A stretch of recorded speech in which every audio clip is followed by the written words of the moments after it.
Jakanki.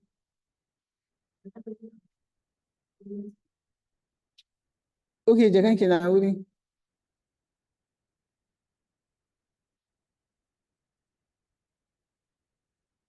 Hello. Hello. Hello, good afternoon. Good afternoon, ma'am.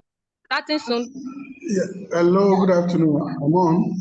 I just wanted to be sure that my audio is working. Yes, it's very loud and clear. Okay. Mine is working. Are you hearing me? Yes, I can hear you. Okay. Thank you. Yeah. Okay.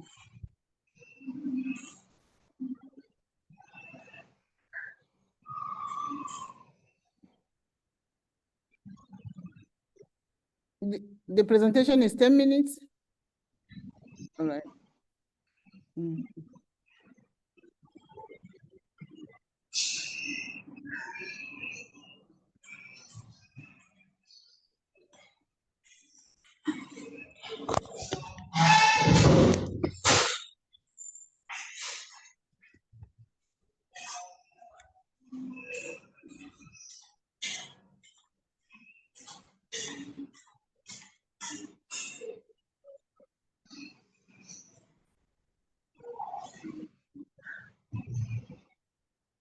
Sorry, please, we'll start soon.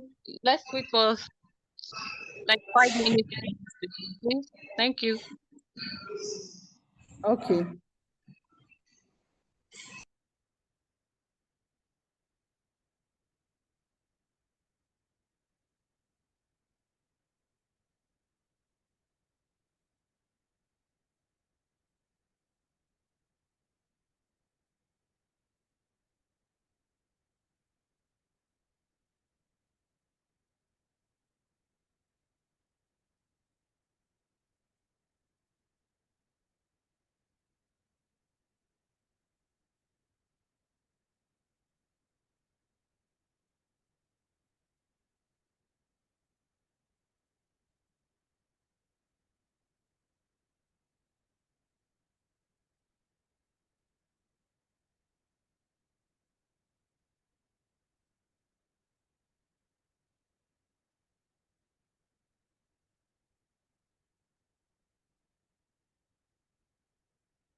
Me ya dauke ina zuwa bari in duba miki link ina sai da ma wata na so.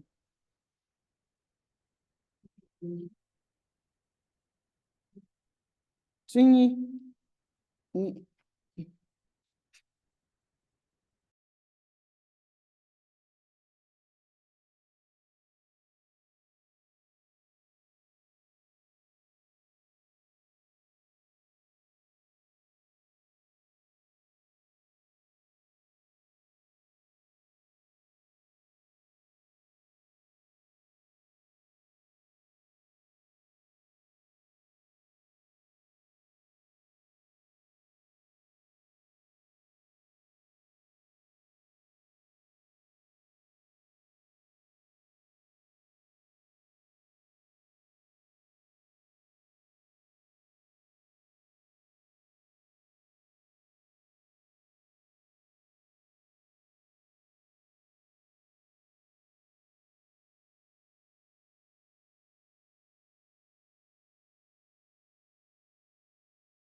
I think we can start now. Others will join us.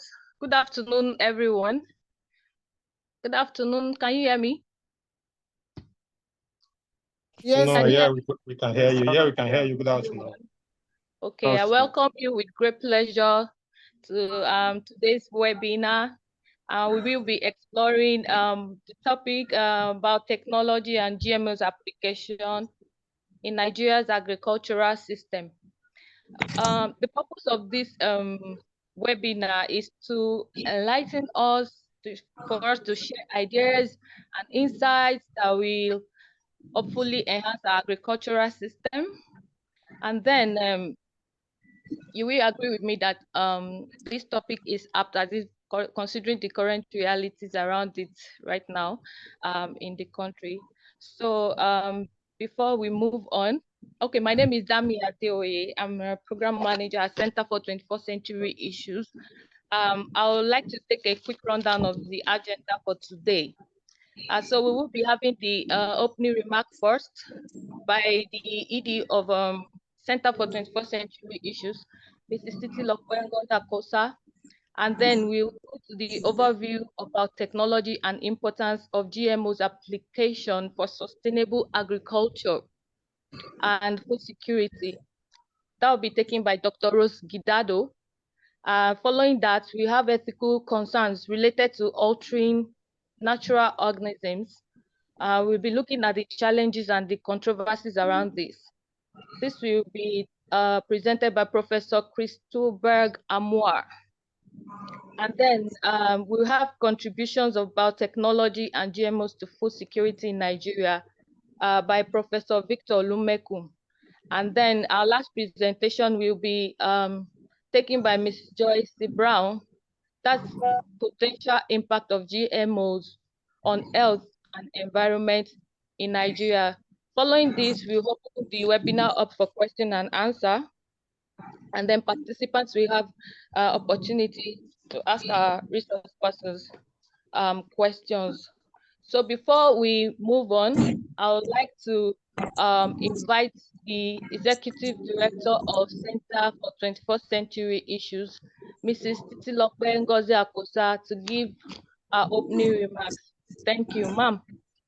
You have the floor. Yeah, thank you very much, Dami. You're all welcomed. I want to say good morning to every one of us, or I say good afternoon, really. We are happy. We are happy that you are all here this afternoon for us to look at a very important topic that is actually currently an issue in Nigeria of today. While we are over the last 2 months, we have had a lot of discussions on our platform as civil society network working on climate change, on GMOs in Nigeria and biotechnology issues. So it was becoming very, very interesting and everybody wanted to know more. A lot of us didn't know much about this. So it was agreed on our platform as a CSO network to actually convey this important webinar for a lot of us to dig deep into it, to understand what is happening in Nigeria, what is the policy position for Nigeria, what kind of advocacy can we take on, whether it is good or bad. We want to hear from both sides so that we'll be able to understand the kind of advocacy we can embark on as a CSO network working on climate change. So as a result of this, we're having this webinar, and a lot of us are here to learn. I want to appreciate all our speakers who have agreed to speak on this issue, and I wish you peaceful deliberations. Thank you. Okay, thank you, Ma, for that. Quickly, we'll proceed to our presentation. So our first speaker is Dr. Rose Gidado. She'll be speaking on overview of biotechnology and importance of GMOs application for sustainable agriculture and food security. Before then, I'm going to read about Dr. Rose Suniso Maxwell Gidado is the Director, Agricultural Biotechnology Department at the National Biotechnology Research and Development Agency. With a PhD in industrial microbiology, she has extensive experience in biotechnology research, policy, science communication, and biosafety regulation. Our work focuses on agricultural biotechnology research, as well as promoting its public understanding. She has widely received several awards and played a key role in shaping Nigeria's biosafety guidelines and regulations, including genome editing. Dr. Gidado is passionate about harnessing biotechnology to improve food security, nutrition, and economic growth in Nigeria and Africa. She successfully launched OFAB in Nigeria, promoting awareness and dialogue on agricultural biotechnology. Also, she secured funding for 15 years, enabling OFAB to expand its reach and impact across the country. In addition, Dr. Gidado successfully facilitated and led the Biosafety Bill passage process at the National Assembly from 2009 to 2015, when Biosafety Act became enacted. A National Biosafety Management Agency got created, and today there's good regulatory environment in Nigeria. She's an advisory board member, African Bioscience, advisory board member, Cornell Alliance for Science, Ithaca, New York, governing board member, Africa Harvest Kenya, governing board member, National Agriculture Council, Abuja, and governing board member, National Biosafety Management Agency, Abuja. Thank you, Dr. Gidado. Please, over to you. All right, thank you very much. Can I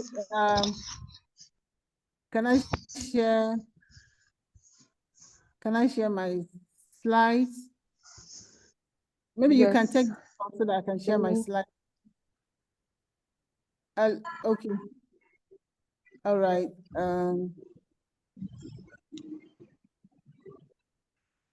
Okay. Okay, can you all see the slides? Yes, we can see your slide. Yes, Rose, Dr. Rose, we can see your slide. All right, I'll put it in the PowerPoint mode. Good afternoon, everyone. Good afternoon, the last speaker that spoke. And good afternoon, Dami, Binta. Thank you all for bringing me. Good afternoon, ma'am. Thank you. Thank you for bringing me on board this platform. And thank you for the opportunity that you've given me to deliver this presentation on biotechnology discourse, civil society organizations discourse on biotechnology and GMOs application in Nigeria's agricultural system. I think I've already been introduced, and I think I'm told that I have to, be done with this presentation in 10 minutes. So 10 minutes is really small for me, but I think I can manage. I'll be fast. And congratulations to the group for, putting up this platform.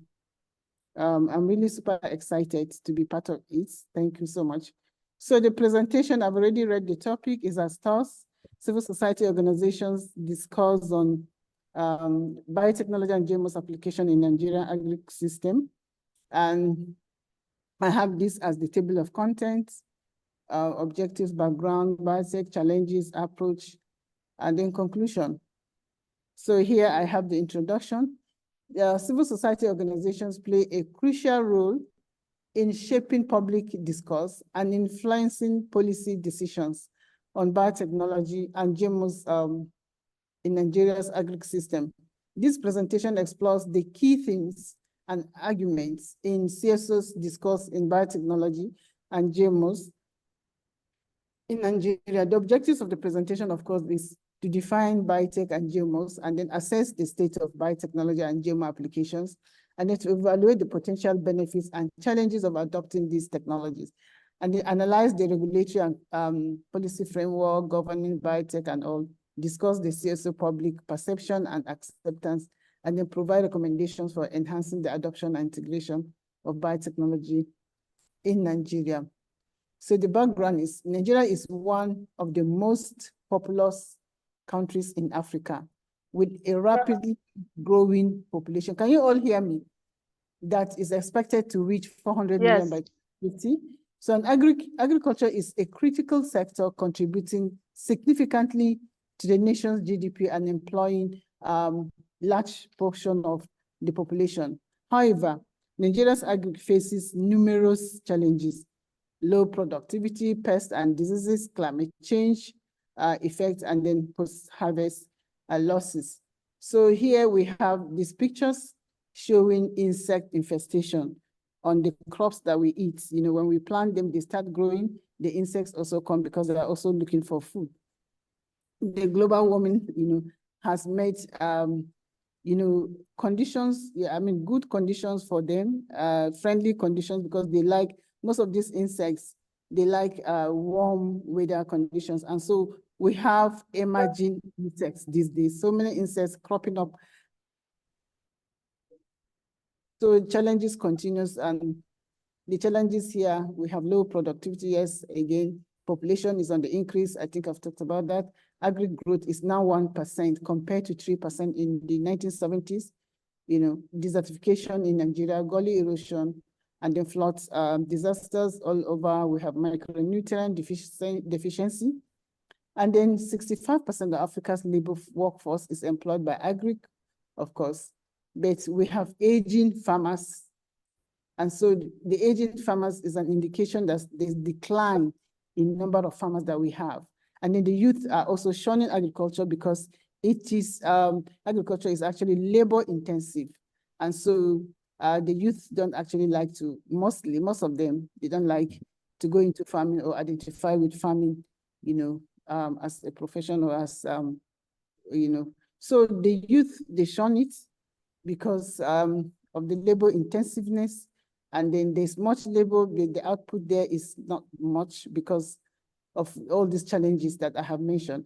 And some of the challenges, the virus infected, this picture you're seeing is a virus infected non-GM crop, and that is non-GM maize.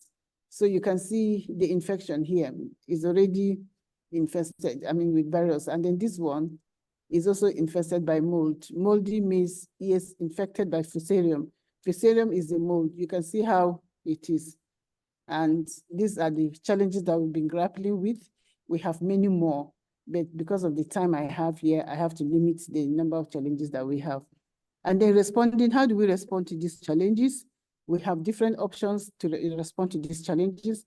And the options are, of course, you know, they're all here: indigenous knowledge, you know, plant breeding, conservation tillage, integrated pest management system, and then sustainable resource management, and then variety selection. Of course, you can select the varieties, the good ones, the good seeds that will give you good harvest, bumper harvest. You can do that selection through the conventional breeding. Then we have the organic farming. And then the last one here is the biotechnology. We have modern biotechnology practice, you know, to actually go with it, because that one gives you sustainability. So these are all the tools in agriculture, So with, please kindly note that biotechnology provides tools, not a system, and will not replace traditional breeding. You know, this is the notion that people have, that the technology is here to take over. The technology cannot take over, but, you know, it will always be improved on. And it's a matter of choice. If you don't want it, fine. If you want it, you can go with it. And then you can have more, make agriculture a business, have more bumper harvest. And bumper harvest means, of course, it means empowerment, it means transformation of the farmer, empowerment, economic empowerment of the farmer. So biotechnology and GMOs offer potential solutions to these problems by enhancing crop yields, improving resistance to pests and diseases, and then increasing the nutritional value of our food crops. So we've been talking biotechnology. What is the definition? Broadly speaking, biotechnology is any technique that uses living organisms or substances from these organisms. And when I say organisms, they could be plants, they could be animals, and then they could be microorganisms, to make or modify products for useful purposes. It's actually for business. And then it's to enhance our lives, to to, make our lives comfortable and all, and then to make us to make money. The range is viruses, bacteria, plants, and animals. These are actually the living organisms. So it's now a major feature of modern medicine, agriculture, and the industry. So it means the business of biotechnology is actually around living systems, So the genesis of biotech is here. We are first generation biotechnology, which includes essentially is fermentation. Fermentation, producing wine, beer, yogurt, cheese, and all, and then pit compost to produce fertilizer. This is the first generation biotechnology. The second generation is selective breeding, hybridization, tissue culture techniques. And then the third generation is recombinant DNA technology, genetic engineering, cell culture.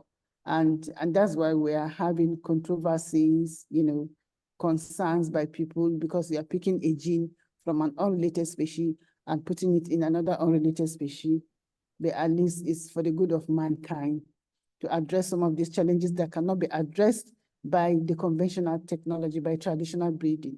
So you have to think out, the breeders have to think out of the box, of course, to give smarts to farmers. So then what are GMOs? This is definition of GMOs. They are genetically modified crops, that either plants, animals, microbes, the DNA of which has been modified using genetic engineering methods to resist pests and agents causing harm to plants, or environmental conditions, or resistance to chemical treatments, resistance to herbicide and all, production of certain nutrients or pharmaceutical agents with a view to improving the growth of these plants, assist in farmers' efficiency. In most cases, the aim is to introduce a new threat, to the plant, which does not occur naturally in species. So why use modern biotech? Genetic improvements can be more efficient and precise compared to breeding, because we are just picking that gene, putting it in another, plant, maybe in a host plant that you want to improve. So, but that's why it is precise, it is concise. But in the form of, traditional breeding, you put the two together, and the wanted genes and the unwanted genes all mixed together in your final product. And it takes you time, to get the the purity, to make it what you want, to just get that trait that you want. It takes like many years. You keep breeding, and it's not regulated. So, but GM technology is regulated. Once you introduce a new gene into it, you have to ensure that that gene has been expressed, and that gene does not bring any, unwanted benefit. So beneficial genes and traits found in each organism can be transferred to crop and livestock. Solution to agricultural problems is in the seed rather than external inputs. Yeah, once the seed is improved, that is it. If you have a quality seed, seed that has been improved, you've got it. And seed is actually the center, is the nerve center of agriculture. Once you get it at the seed level, you are done. And you get quality products. So benefits associated are these: you have protection from insects, protection of your crops from insects, herbicide tolerance, disease tolerance, nutrient improvement, efficient nitrogen utilization. And the secondary benefits are here: reduced carbon emission, zero tillage, water conservation, drought tolerant crops, reduces soil degradation, zero tillage again, reduces nitrogen use efficiency, and the enhanced biofuel production. Also, it reduces,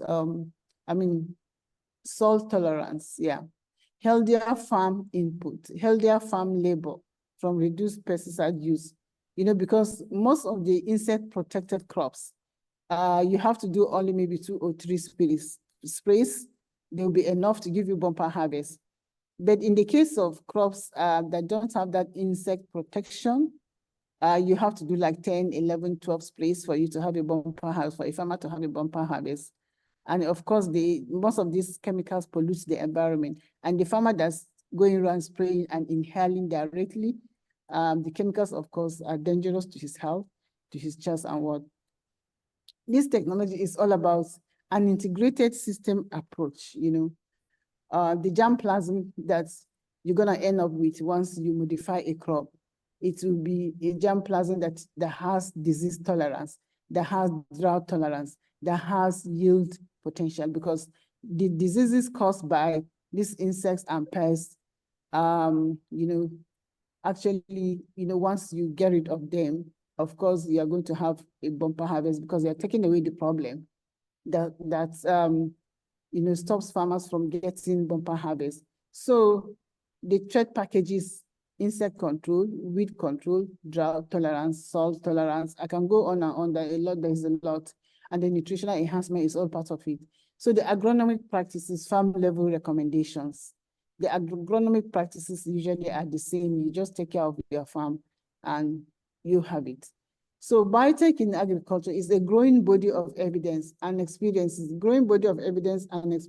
from over 30 years of commercial cultivation reveals that modern biotech has the potential to significantly increase productivity per unit area of land, reduce the use of pesticides, and offer safe and more nutritious food, and consequently contribute to environmental sustainability. This is by FAO 2004. So increasing shelf life of fruits and vegetables, conferring resistance to insects and water tolerance to abiotic stresses like drought, salt, and waterlogging, herbicides, and all. So can biotechnology, particularly genetically modified crops, animals, make an appropriate contribution to improving Nigeria's food situation?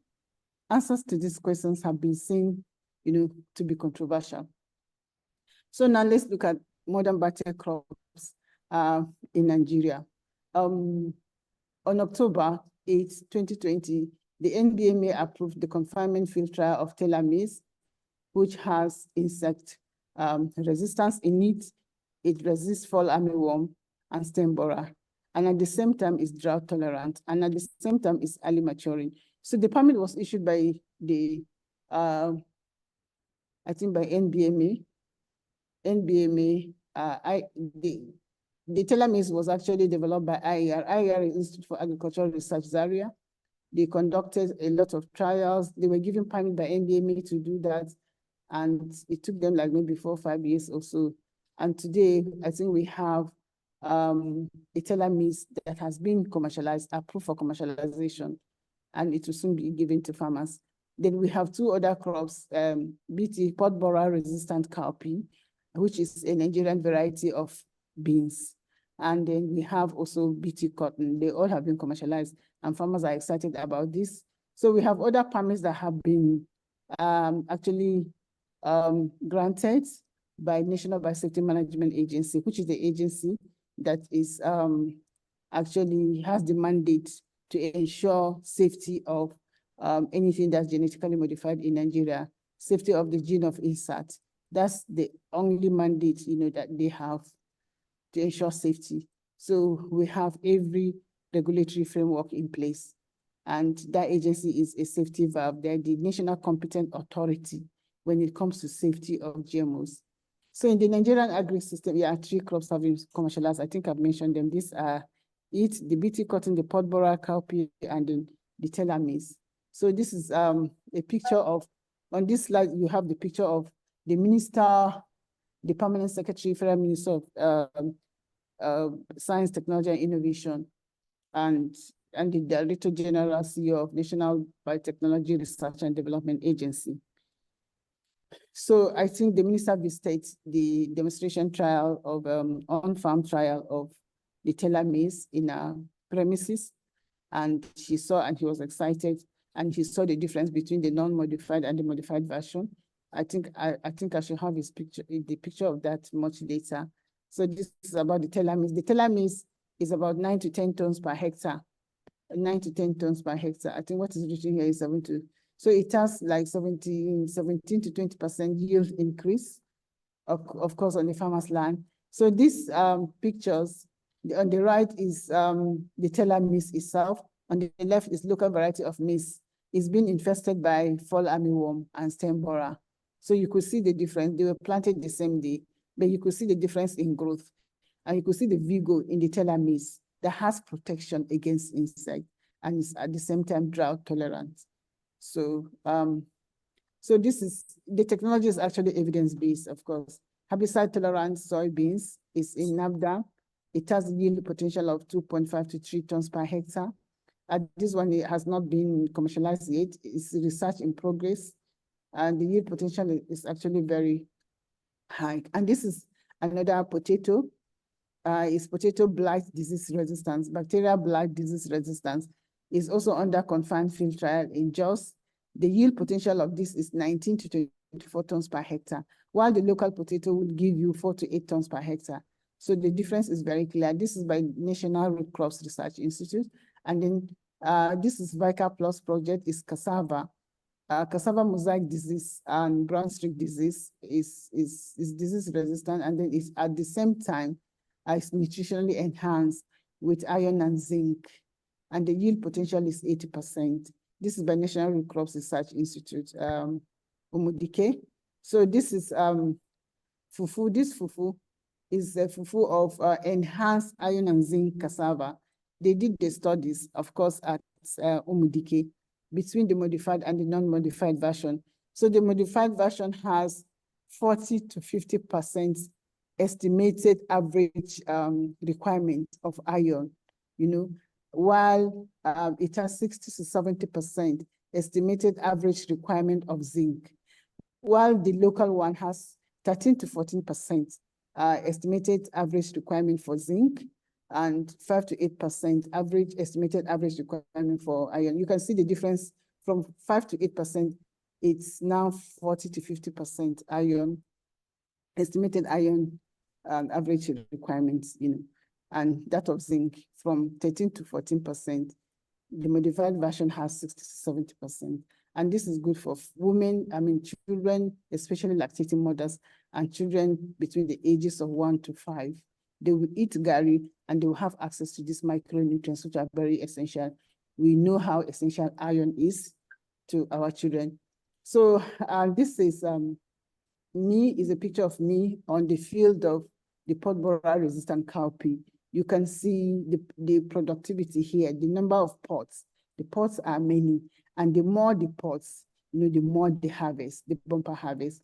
And you can see the vigo in this. This is a Nigerian variety that was actually transformed, into pod borer resistant cowpea. And this is cotton, the BT cotton that we have. It also has potential yield of 4.1 to 4.4 tons if you maintain your farm very well. It's also by IR. And so this slide here gives you contribution of biotech crops. It's a global contribution of biotech crops to food security, sustainability, and climate change. This is global outlook, how it has contributed in the past. It's been used for the past, for over 30 years now. And this is like impact studies that was, actually conducted many years ago. And it's been found to be that in terms of reducing carbon dioxide emissions, is equivalent to taking off 16.7 million cars off the road and making the environment clean. In terms of conserving biodiversity, 83 million hectares of land from plowing and cultivation, providing a better environment, less pesticide applications, decreased environmental impact from herbicide and insecticide use is 18.4% from 1996 to 2016. And then increasing productivity is estimated to be $186.1 billion. Farm income gains by farmers in 1996 to 2016 generated globally by biotech crops. This is a huge one. Helping alleviate poverty, hunger, and all. 16 to that is of biotech crops, uplifted the lives of 16 to 17 million smallholder farmers. 16 to 17 million smallholder farmers. Their lives were transformed. Their lives were uplifted. They were empowered, and their families totaling 65 million people. Biotech can actually do a lot. So CSOs, that's civil society organizations concerned about biotechnology and GMOs. These are their concerns: safety and health risk, environmental impacts, ethical and moral concerns, patenting and ownership of genetic resources, on equal access, and benefits. For safety and health risk, I think I have some slides that will actually speak to that, how the safety, evaluations of those, to ensure that you have to evaluate the crops, you have to carry out a lot of risk analysis and all before they get to the farmers. You have to also ensure that they are really safe. And all those ethical and moral concerns that are also being, of course, taken care of. Then the issue of patenting and ownership of genetic resources and all. I'll just have to hurry up so that I can miss my time. So CSO's arguments against GMOs. We have unknown long-term effects. We have human health, environment, contamination of non-GMO crops and wildlife, and then increase. For the contamination of non-GMO crops, there is, I think there's some kind of distance when you plant. There's a way to prevent that on farms. Of course, your neighbor's farm has to be a distance from your own. That is if it is from maize to maize. If your neighbor is planting maize and you're planting maize and your maize is GM, of course, breeders have that distance, I think, I can't remember exactly, but actually there is a distance, maximum distance that has to be between the two farms so that there will not be inflow. And then you have increased dependence on proprietary seeds and chemicals, displacement of traditional farming practices, and biodiversity. Yes, I think I had talked about that a little, that the technology is not to take over the traditional will still be there. It's just like today, we have, those days, we had what we call, like in the north, kununzaki, these alcoholic beverages. We have the local alcoholic beverages, we have the local non-alcoholic beverages, and today we have a lot of drinks, different drinks and all, and beverages, well packaged and what, but we still maintain those local drinks that we have. The choice is yours. So it's going to be the same, having different crops, different grains from GM, grains from organic, grains from different, so it's your choice. You choose what you want. Everybody has the right to choose what he wants. So, and these are like people's concerns. Are these food safe? Should they be labeled? Are there adverse environmental effects, patenting of seeds, discrimination against the poor, who benefits? All of these concerns apply to GM foods and crops in general. So these concerns are generally true for all innovations, not just genetic modification innovation. Government create policies based on the following principles: promote general welfare, maintain people's rights, of course, individuals, groups, and corporations, and then to ensure justice. Burdens and benefits must be fairly, shared. So government is actually aware of all concerns, and government will do everything, possible to balance the equation. So addressing these concerns: safety. GM crops are rigorously tested for safety and regulated by governments worldwide. And in Nigeria, we have the National Biosafety Management Agency that I had mentioned, NBMA.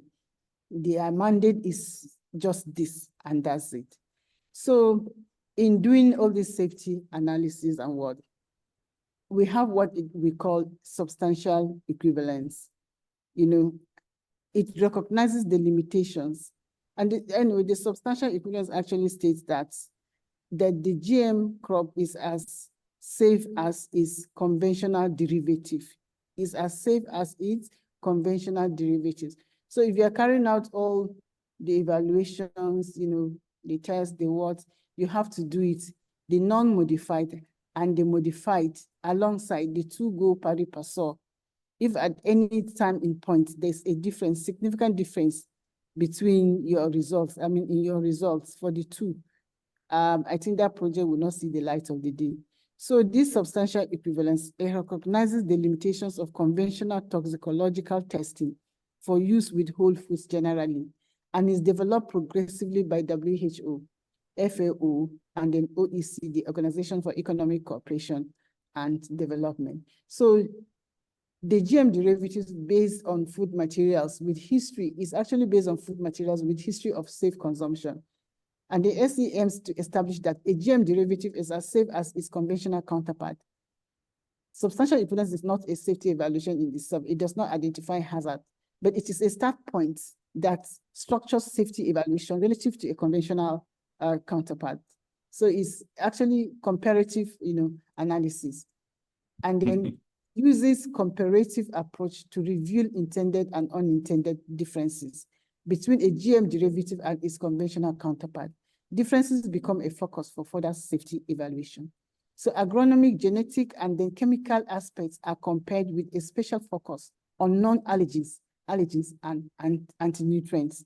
If I'm modifying a crop that has allergens, naturally toxins in it, of course, I have to end up with a GM crop that will have these toxins and allergens. But if the conventional or the parents of the crop I'm modifying does not have this in them, that allergens, toxins, or whatever, or anti-nutrients, of course, I have to end up with a food that is free of toxins, free of allergens and what. And I think these days, if you're picking a gene from a source, you have to ensure that that source is clean, that source does not have toxins, allergens, and what. So because some of these things are actually avoidable mistakes. So test methods for safety assessments to meet regulatory requirements and standards. Yeah, test methods to assess the safety of foods derived from GE crops. As risk is correlated with levels and frequency of exposure to a certain hazard, safety assessment of food derived from GE crops can be completed with exposure assessment. So we have hazard identification, characterization. The first this thing here is the parent crop. Phenotypic, we have the phenotype, we have chemical composite, we have chemical, and then we have maybe the nutritional or proximate composition. Then we have, in terms of transformation, donor organism, DNA construct has to also to be checked. Consequences of DNA insertion, and then that is the end product. You have to analyze the proteins and the metabolites, the toxic potential, and then allergenic potential, and then the final, the GE crop, equivalence to parent crop. This is like the substantial equivalence, because whatever you're doing, you have to do the parent and the modified version. So you have to note the differences. If there's significant difference, then you have to drop that this thing.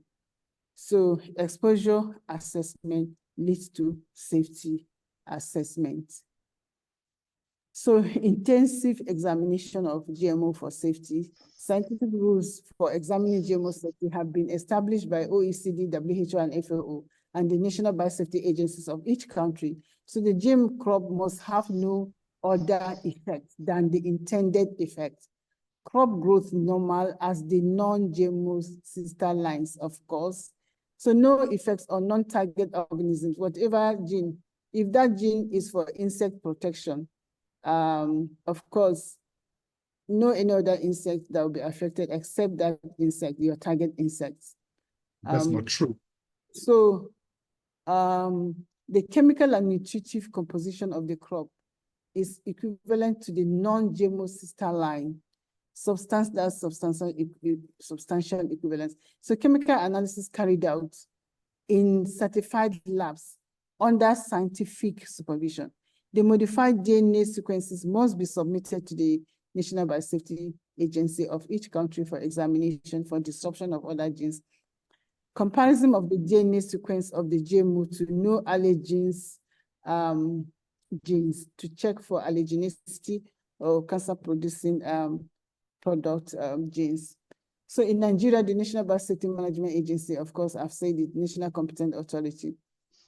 So feeding trials must be conducted and results be submitted to the Biosafety Agency. No effects on growth of test animals in comparison with non-GMO lines. Digestibility studies have to also be conducted.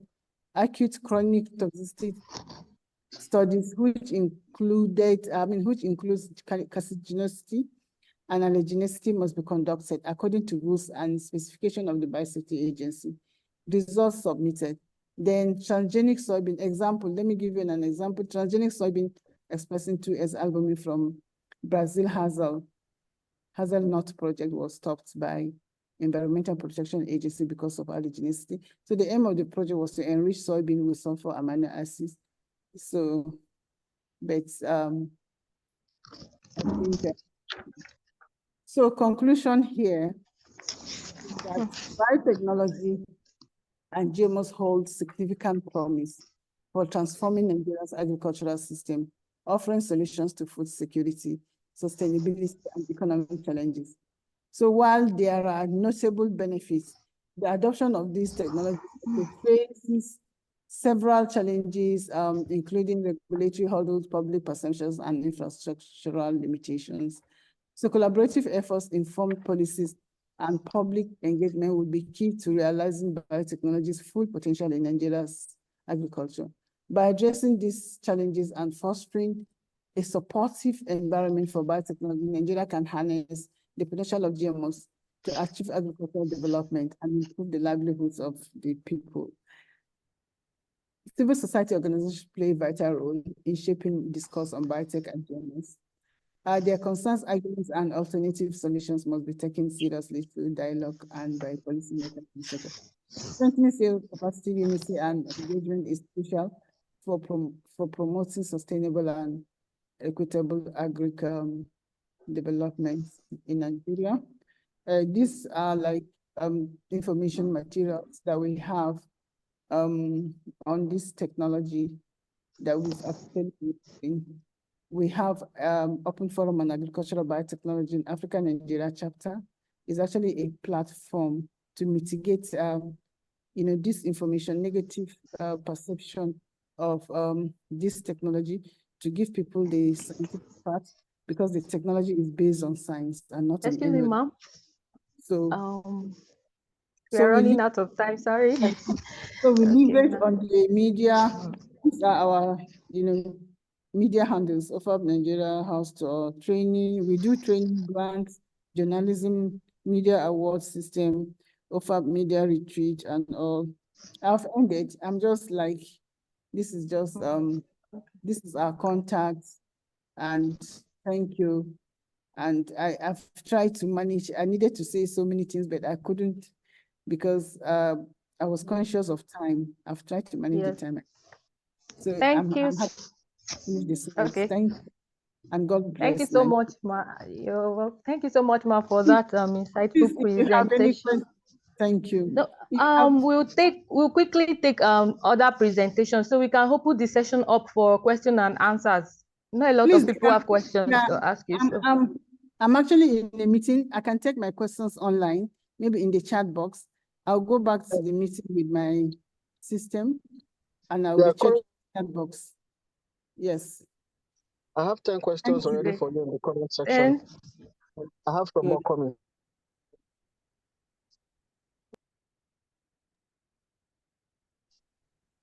Okay, quickly, we move to the next presentation. I think she will answer that one later. She'll come back for that. The next presentation will be taken by Professor Christobag Amua, ethical concerns related to altering natural organisms. We're looking at the challenges and controversies. Professor Christobag Amua is a fellow of bioresource utilization and ecological conservation, UBA Vocational College of Biotechnology, Wuhan, China, and is a professor of inorganic inorganic chemistry, and was principal investigator in the novel multidisciplinary and transdisciplinary fields of inorganic biocoordination, mechanochemistry, and metals in medicine, at Chemistry for Health, Environment, Materials, Agriculture, Toxicology, and Energy Research. Professor Amua is a certified fellow of bioresource utilization and ecological conservation at the UBA Vocational Training College of Biotechnology, Wuhan, China. He has also worked on the steering committee for the establishment of the College of Health Sciences at University of Omka, Nigeria. Professor Moore researched his PhD at Queen's University, Belfast. He also obtained a postgraduate certification in bioresource utilization and ecological conservation at the Bivocational College of Biotechnology, Wuhan, in the People's Republic of China. He served as Pioneer Executive Director of Benue Center for Enterprise Development and Innovation, a technology innovation hub of the Benue State Government of Nigeria. Over to you, sir, for your presentation. Thank you. Hello. Yes. Okay. Good afternoon, everyone. Good afternoon. Good afternoon. I most sincerely express my approach to participate in this presentation. My slides, so I have muted my video so that you just look. As already introduced, my name is Professor. I'm going to be speaking to you or addressing this webinar related to natural organisms. And my focal point. Next slide. Essentially, introducing the topic and moving from there into biotechnology and then genomics in plants, and then concerns, challenges, and controversies. Now, to begin with, is rapidly changing as a result of advanced technology. I would try as much as possible that will rather compound, understand. Hello, sir. It's like your network is faltering. Okay, but can you hear me? Yes, I can hear you now. Yeah, I think it's the network here in Abuja. Network has been tremendously challenging. We can hear you now. Go ahead, sir. Okay, but I'm changing location too, so that network. While I'm changing location, I continue. I was saying I'm. That's what you have to buy. I've gone offline. Can you hear me? You're online, so we can hear you. You're online, we can hear you. It was fluctuating. Yes, I'm trying to go to another location, just changing location. But this is better so far, sir. Okay, so well, to go straight to the point, I began by the transiting nature of agriculture, also in Nigeria, as a result of the advances in genomics and in molecular biology. Now, application of genomics and concerns and questions about scientific, ethical, and interestingly, a lot of times,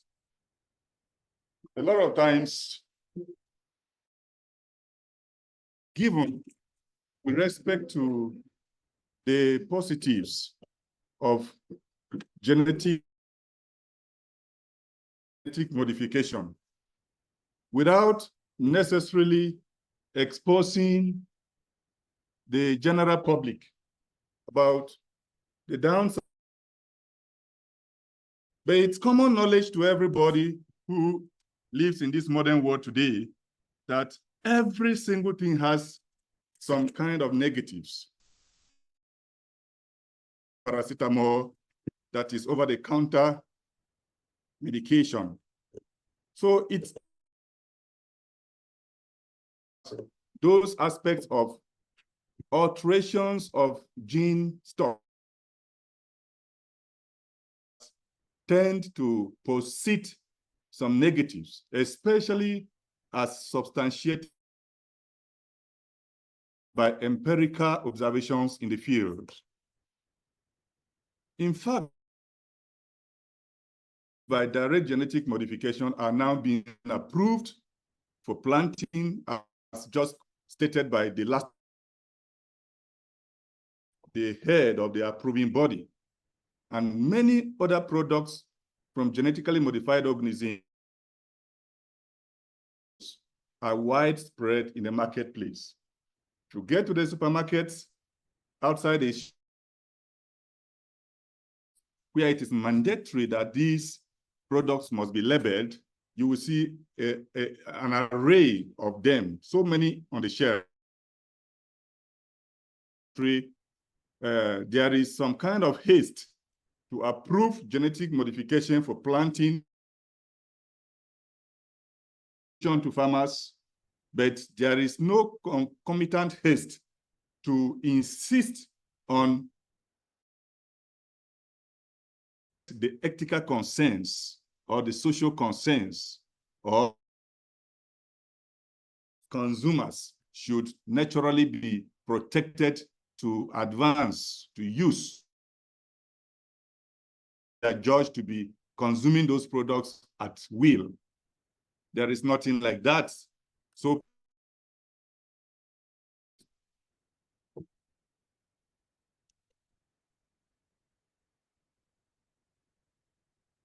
Well, can you still hear me?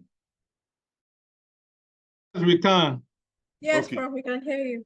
All right, okay.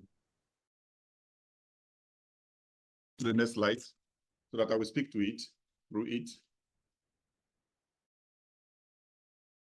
The last presentation, because it's a holistic webinar, so I'll be making reference to it too. If you look at the last presentation, the points that Dr. Gidado has raised, and if you compare that with what we are seeing, application is not something completely new in the strict sense of novelty. It has been in practice. That is orchestrated by modern biotechnology, as is being promoted, been around, and many species, including even bacteria and microorganisms have been generated purposes. So it is not completely ethical issues. There are no health issues. There are no negatives. And a lot of issues have been experienced. But as typical, especially on this part of the world, we tend to swallow the worm that is dangled before us, a hook embedded in the worm. Let's take a look at modern biotechnology and setting. Generally, genomics, the next slide, please. Genomics in plants seek to confirm the number and the location of genes that aid in disease resistance. Drought or temperature stresses that cause an estimated $500 million of loss. Genes that increase both the yield crop plants foods and genes that tolerate or other pollutants. If you look at the array of the list that have been promoted in our country, but at this point, there has been an observation in many other climes genetically altered organisms have been planted. Next slide.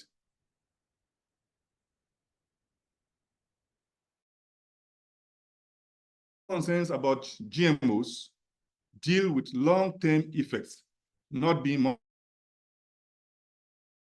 easy for proponents and people who promote genetically altered materials to a gene altered variety has to be very safe. But essentially, there are must necessarily be considered. And these are not implications that are easily or are monitored within a year or two. It has to go a long around for too long that you would say that, oh, it is years, over the decades, to have been certified to be absolutely safe. The effects on foods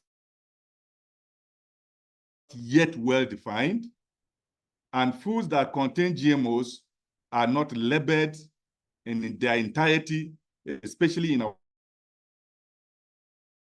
other issues that border on ethics or morality of introducing genes into vast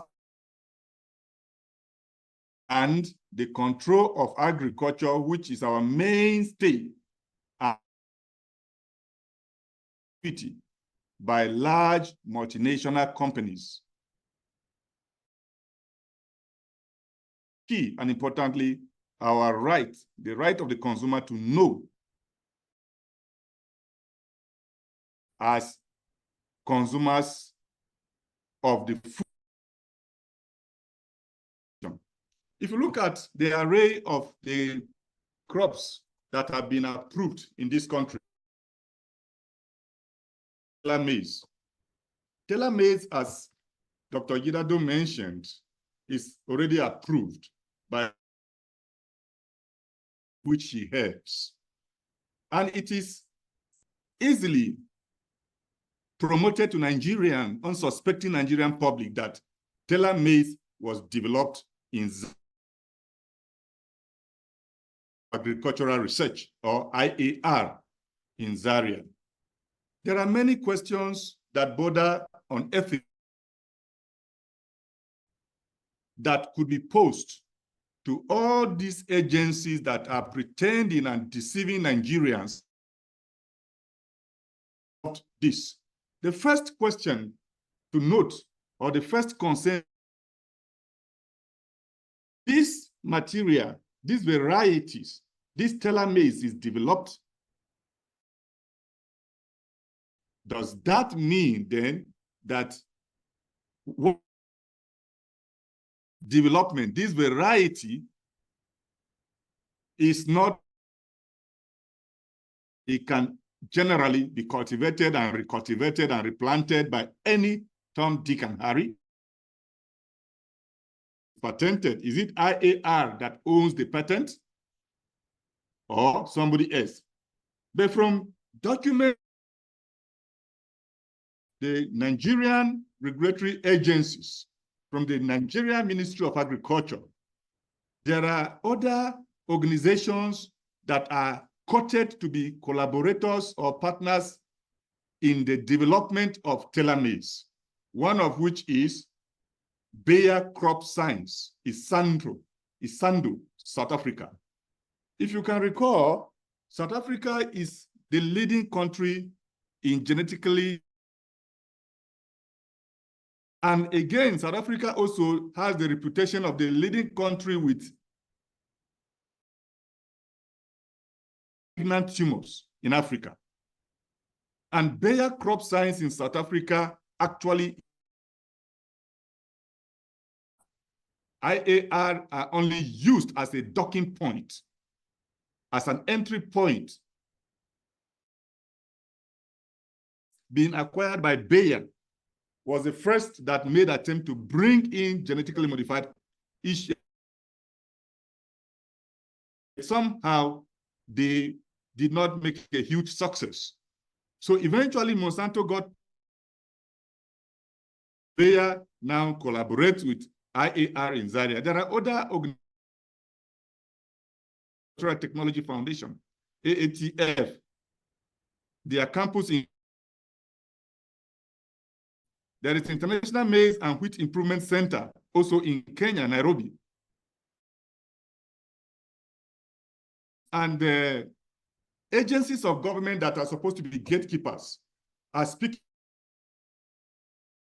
They tend to mute all these organizations that for these telomeres. They mute the pronouncing of their names, promote that it is wholly developed by Nigeria. The perspective is correct. Every single Nigerian who is going at IAR, they should open. I mean, we are discussing ethical issues. They go together with scientific issues and socioeconomic issues. To ask these relevant questions, these disconcerting questions to, let's say, what was the procedure? What was the scientific method? What are the procedures they employed in the development and the testing? There are organizations that also corroborated. But if you look at the 4 varieties of telomeres that are released, the some as T, some as 74T, and some as 75T. All fall armyworm, they have good standability and high green yield, and there nothing is mentioned concerning what considerations. If you take, for example,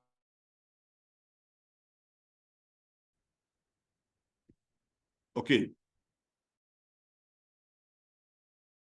maize. So let's start with rice. If you look at hello, sir. Yes, can you hear me? No, we can't hear you properly. It's fluctuating. Oh. And we need to also wrap up on time. Thank you. No, don't tell me that because okay. No, continue. I'm just saying that. And it's important. It's fluctuating. Hello. Hear this. Can you hear me? We can hear you now. Yes. We'll wrap up. Don't worry. My slides are not many. Okay. I'll wrap up in the offing for them so that we don't allow disinformation that far. I was trying to explain to us that if you look at maize and you look at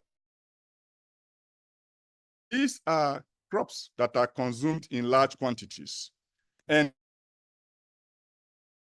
does it mean that if there are negative impacts,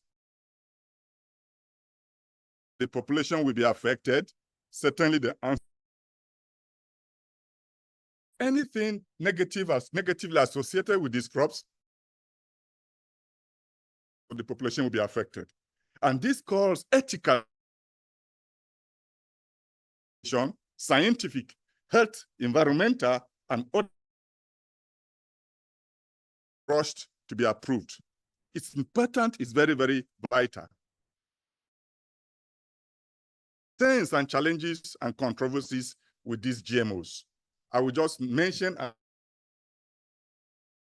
she talked about food safety. We have hundreds of scientific research journals, reputable journals, peer-reviewed, that have proven the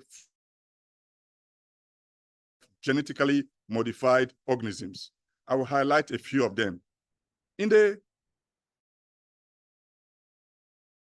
application, certain things are inserted into the food crop, into the seed. And most of what is being promoted today as genetic, that means they are bringing in genes from entirely in these crops, seed crops that are going to be caught. Is that a section, a gene line of has been removed, and something, maybe even from an animal or from a bacteria. There are reported cases of allergenicity that Dr. Gidado was available to answer her questions publicly, because there are scientific reports of allergenicity. There are scientific reports of pesticides that are there. There are scientific reports of residues of promoter that has been found as residue in the genetically modified instances where the application of the cultivation, rather, of genetic has given rise to what we call escapees. Variants. These things escape from farms, like Gidado was talking about having genetic modified crops and the natural crops, organic crops. The distance that is recommended, my farm and your farm must be apart, separated, before you will be safe to say that there will be no cross-pollination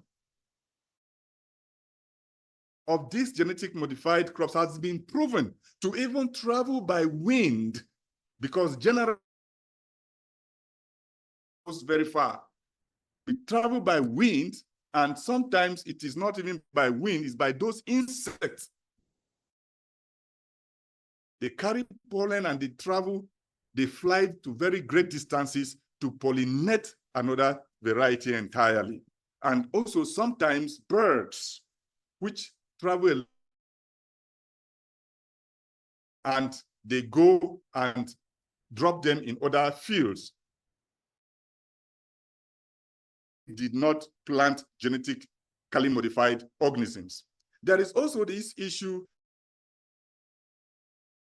because these crops, these seeds are engineered to resist pesticides. Therefore, when we grow in the same fields, farmers tend to apply more herbicides. And there is something that has been discovered: herbicide and weed science. As herbicides are applied on crop resistance, but because these crops are genetically modified to, that means no matter how much herbicides, for example, glyphosate or atrazine, if crop will not be adversely affected. And that means as the seed to apply more herbicide, like what we are experiencing in the fields of agriculture, of consumption and application of herbicides has risen a multitude of super weeds, resistant weeds. But because farmers are applying genetically modified crops will withstand and tolerate those herbicides, more herbicides are applied. Then there is also an issue of hybridization. Now, what that means, transmutation is something that happens over generations. Now,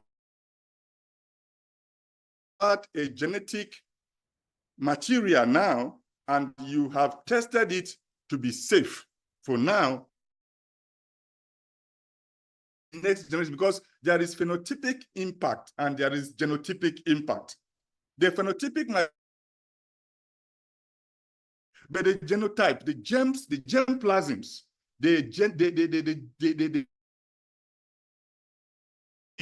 for example, you could have, let me just give you this common example, that a couple could have a child that comes out with traits that none of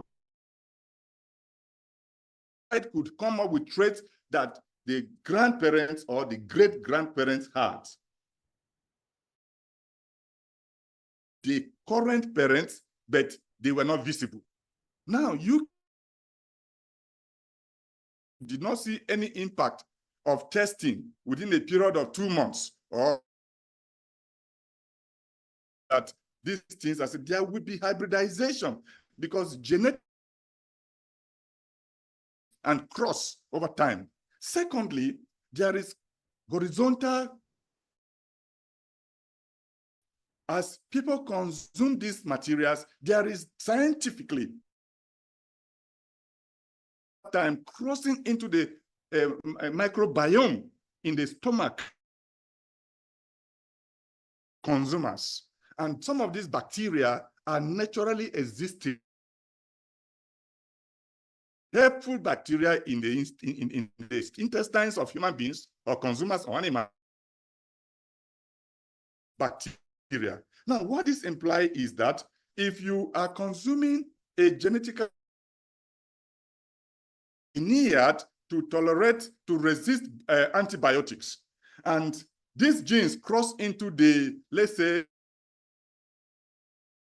that is in the stomach, that means for that particular antibiotic that is in an organism that is pathogenic in the human person can also develop that consequent major problem. Then there is another ethical issue of food sovereignty. He who controls your food controls your life. Now, the patents that come with are proprietary, owned by transnational. That means, like somebody said, I think in the comment, it's engineered to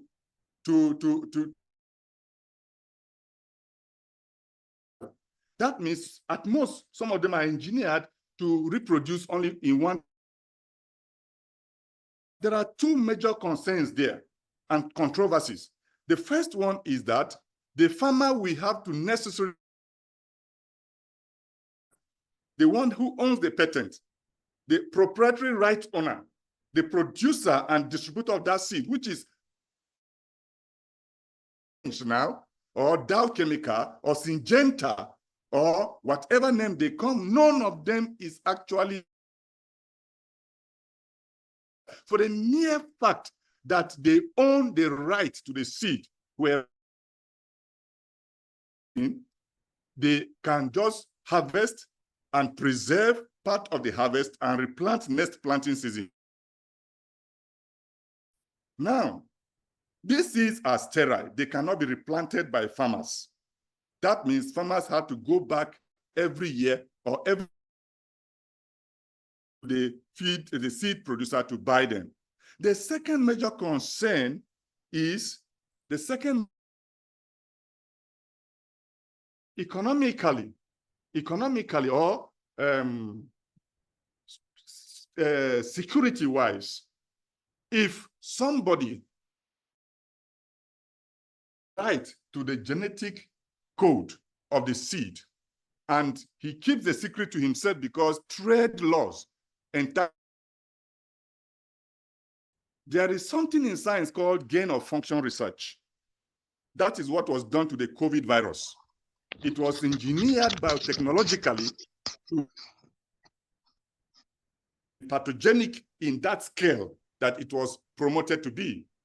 What are the safeguards and guarantees over reliance of this country will not lead to the next point, which is there, a depopulation agenda.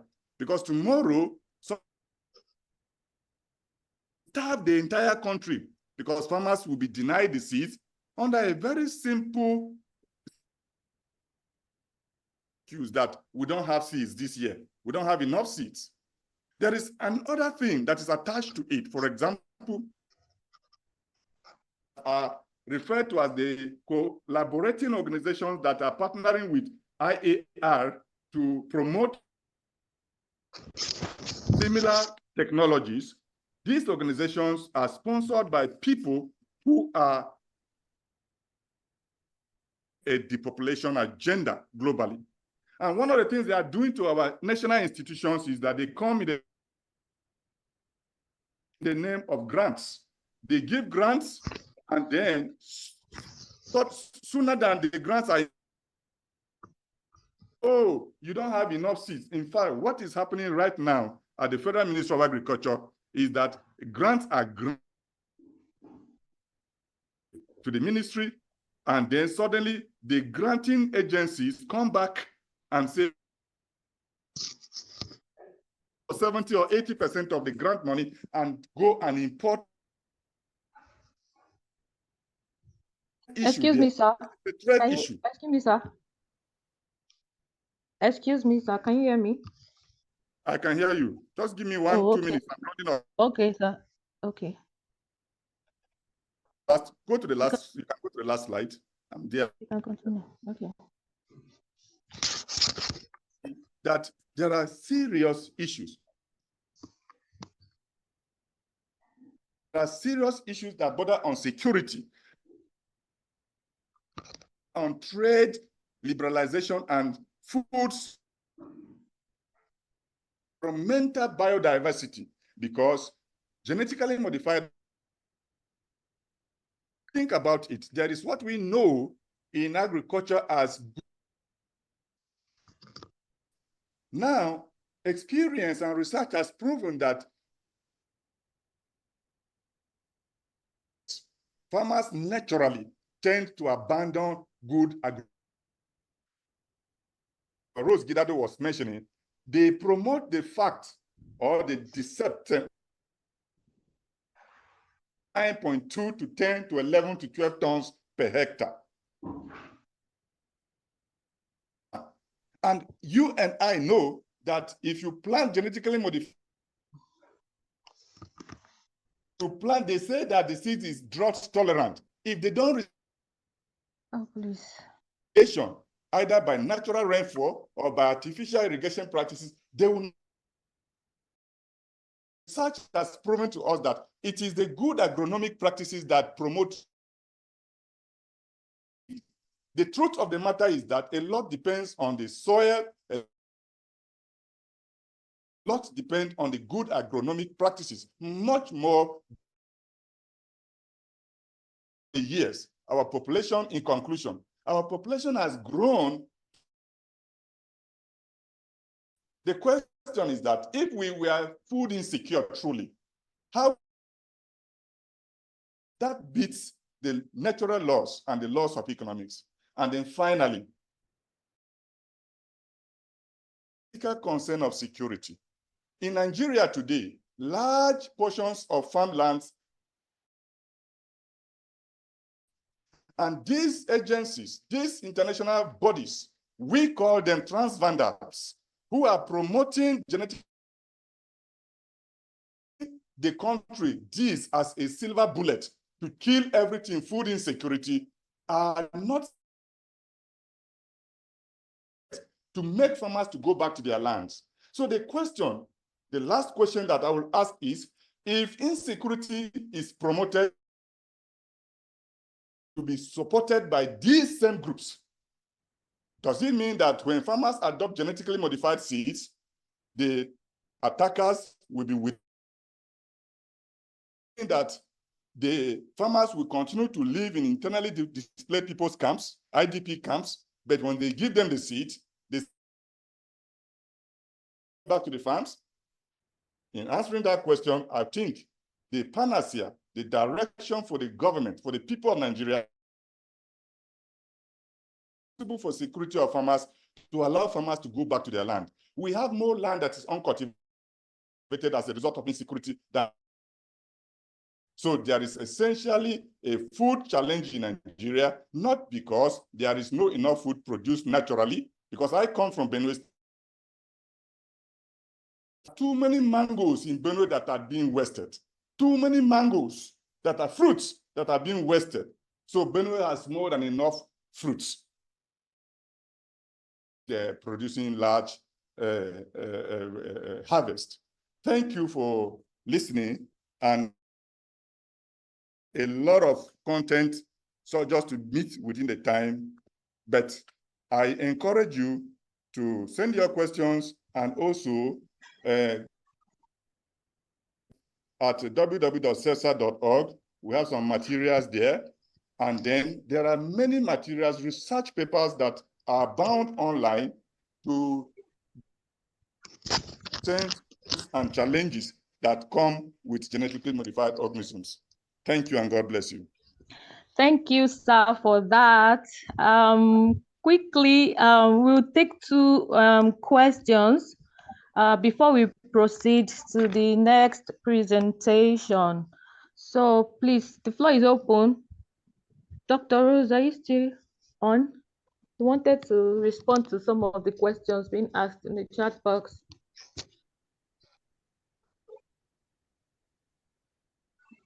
Hello. Hello. Hello, Dami. Hello, I can hear you. She there. Can you hear me, Dami? I can hear you. Who is speaking? Yeah, why don't we finish the presentation, then we can come with questions for all of us. I don't think she's around. Okay, so let's take the next one then. So we have Professor Victor Olumeku now, who will quickly talk about contributions of biotechnology and GMOs to food security in Nigeria. So let me just take his profile quickly. Professor Victor Olumeku is a plant physiologist and an environmental scientist, and is a Commonwealth scholar and a recipient of a number of fellowships and awards. An indication of his scholarship, he has authored several journal and technical publications in plant physiology, environmental science, sustainable development, and natural plant products. He is a professor of plant science at the Adekunle Ajasin University, Akungba Akoko, Nigeria, and has served the university in various capacities as the pioneer director of the pre-degree program, Center for Diploma and Pre-Degree Studies, Center for Entrepreneurship Development. He was the longest serving Dean of Science from 2011 to 2016, and is the immediate past director of the university's Center for Research and Development. Currently, is the director of the University Advancement Office. Professor Olumeku is a member of several international and local professional bodies, including Institute of Environmental Management and Assessment, Agricultural Society of Nigeria, member Botanical Society of Nigeria. Even though a scientist, he has carved a niche for himself in the literary community as a writer, newspaper columnist, and commentator on public affairs. Professor Olumeku is a community man who has engaged widely in community development and has consistently focused on promoting sustainable development. Sir, you have the floor. Over to you. Thank you very much, Dani. And I welcome everybody to this presentation. I hope people are hearing me. As a teacher, normally when you have prepared your notes, sometimes you want to deliver your notes, even though they might not be relevant. But I think many of the things that are prepared before might not be too needful for now, because the past speakers have dwelt on many of them. So I'll just move on, little things that I have to say within a short time I have got. We were talking of contributions of biotechnology and GMOs to food security in Nigeria. And that's the main question. And the reason is because of the fact that we're not talking about sustainable agriculture. At the same time, we're talking about food security. What do we need to do to ensure sustainable agriculture? And what do you need to do to sustain food security? So many things, but biotechnology is just one of the tools. And when you talk of genetic modification, that's another branch of biotechnology. That's just is a big terminology encompassing so many things. So I want us to move forward so that we'll, at least within the next 10, 15 minutes, we'll be able to deal with so many important issues. How many of us are quite confident when you get to the airport, you are going from one airport to the other, one terminal to the other, and you sit in a train and the train has no driver? How many of us like it? How many of us feel safe? Even when you are told you've been reading and writing and doing manners of things, you still think that, sorry, I'm prepared, I'm better off with somebody, with a driver driving me. But that's the new direction. And in the coming days, we'll get to the stage where we'll be having autonomous taxis. Right? There are in other places now, not in Nigeria anyway. A taxi moving is just sitting and taxi goes to wherever it's been programmed to go to. That's technology. We're going to move forward, but the point is, how do we reach there without a big problem, a disruption of our lives and of our future? The problem we have in Nigeria, so many. But I want to pose a question to all of us, because many of us have ideas on this issue of GMOs and all, and technology and all the rest. But when COVID started, how many of us had the confidence to go out before vaccines came along? Now, how did we get the vaccines? How did we get the vaccines eventually? It was through genetic modification. We knew that we were going to die. So everybody was prepared to accept whatever was coming our way, even though that was not the best way forward. And it leads us to this question that you have in the Bible. If we eat, we shall die. If we don't eat, we shall die. So the question is, let us eat and die. But I'm not saying we're going to die, because I want us to be sustainable. I'm preaching sustainable development, but at the same time, I want to look at the fact that those today have to live before those tomorrow will come into existence. But our national question is the problem, because everything has been shoved down our throats. Most of the time, you have patented things just brought in from Belgium, even the ones that have been used, the ones that have been unused, everybody brings them and shoves them in our throats. The question is, how competent are we to even assess many of these things, the technologies that are coming our way? And it's a big problem, and that's where we have this issue of our politics, our economics, and the scientific merit of all the things that we want to do. So as we go about looking at this GMO question, we must look at the scientific merit, the economic merit, and at the same time, the political merit, because we have to come in, all of them have to come into the same mix before we can come out. Definitely, we have need for biotechnology, but for what? Unfortunately, the conventional techniques have been exhausted. Oh, selection, whatever, plant breeding, and all the rest. You have to have all manners of selection processes, but we're not getting what we want to get because everybody is hungry. Last prof said people are not hungry because of insecurity. I know 100%. You are right. Insecurity, but at the same time, there's still not enough food. Nigeria should be a net producer of food for the whole world, not that we're just going to produce for ourselves, because we have a place where we have comparative advantage. And it's in agriculture we have comparative advantage. We have to give to others who don't have, so that when we get from them, we have something that we're offering to those who don't have. So we need biotechnology to move forward. But the problem is the fact that when we do research in biotechnology, there's a delivery time. How do you ensure that you shorten delivery time? That's where genetic modification comes in. But then when you have genetic modification, there's a problem. Everybody is afraid. And as long as you are afraid, sometimes there are things that you need to do that you might not want to do because you are afraid. And we're all afraid, because even though I'm old now, I still don't want to die. And at the same time, I want my grandchildren to survive so that I can hand over something to them. But we know there are unexpected effects. We heard in so many seminars, and we've read in so many papers, there are toxicity issues with GMOs, allergic reactions, antibiotic resistance, immunosuppression, cancer, loss of nutrition, and all the rest. But the point is that we have to assess the benefits that we have. For those of us who are in science, we know we have a competence level. We have an experiment on 100 people. 99 people are okay, 1% is not okay. It's a problem. Sometimes when 1,000 people, 999 are okay, one might not be okay. It's still a problem. I can tell you as today is, everybody knows that honey is very, very good for the body. But for the past 23 years, I've had problems with eating honey because I have allergic reactions. And that is said is a natural product. Even the things that we have in nature, people have allergic reactions. The point is for us to be able to quantify the allergies, identify the allergies, and exactly what is causing the allergies. We now move forward. The problem is that the scientific process, sometimes we want to shorten the process. And because of that, we create problems for ourselves, create problems for the environment. And at the same time, we are afraid.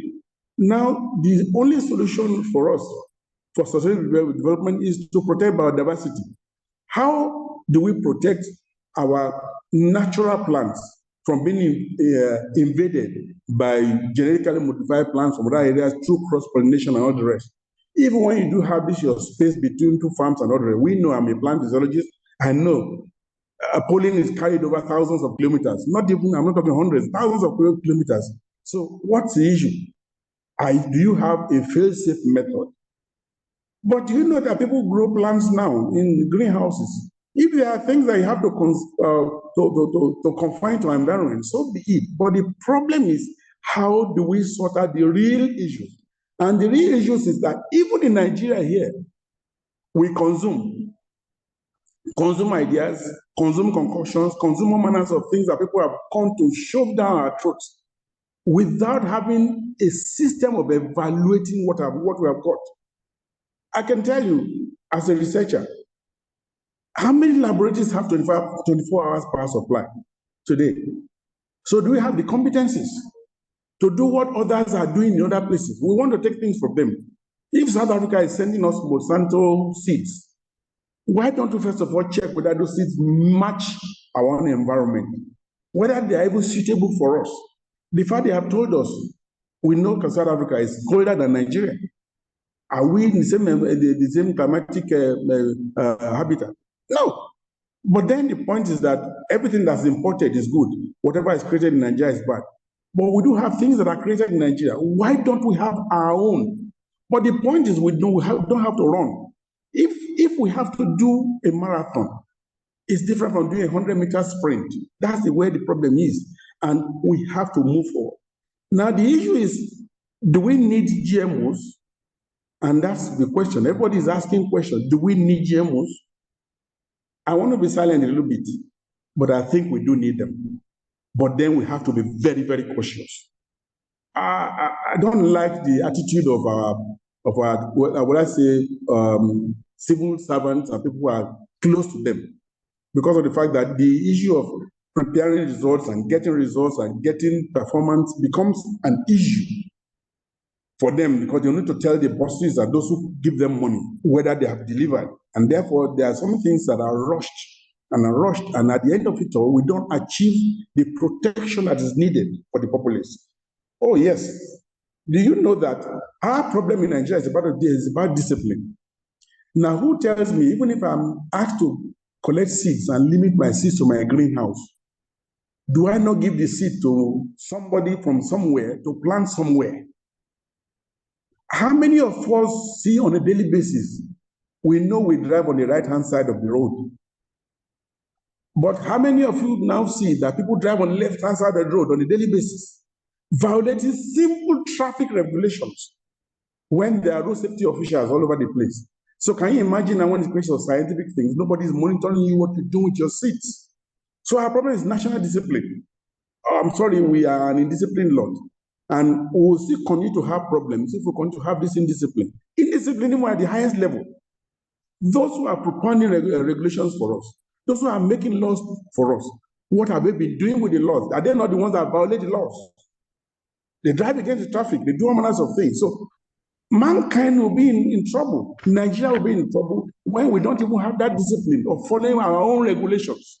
And that's the problem where we have, where we're getting into. Now, the biggest problem is that those who are propounding these theories of genetic modification of seeds, it's good, but they are driven by economic interests. Now we have had Are there not terminator genes in some of these plants that these were produced?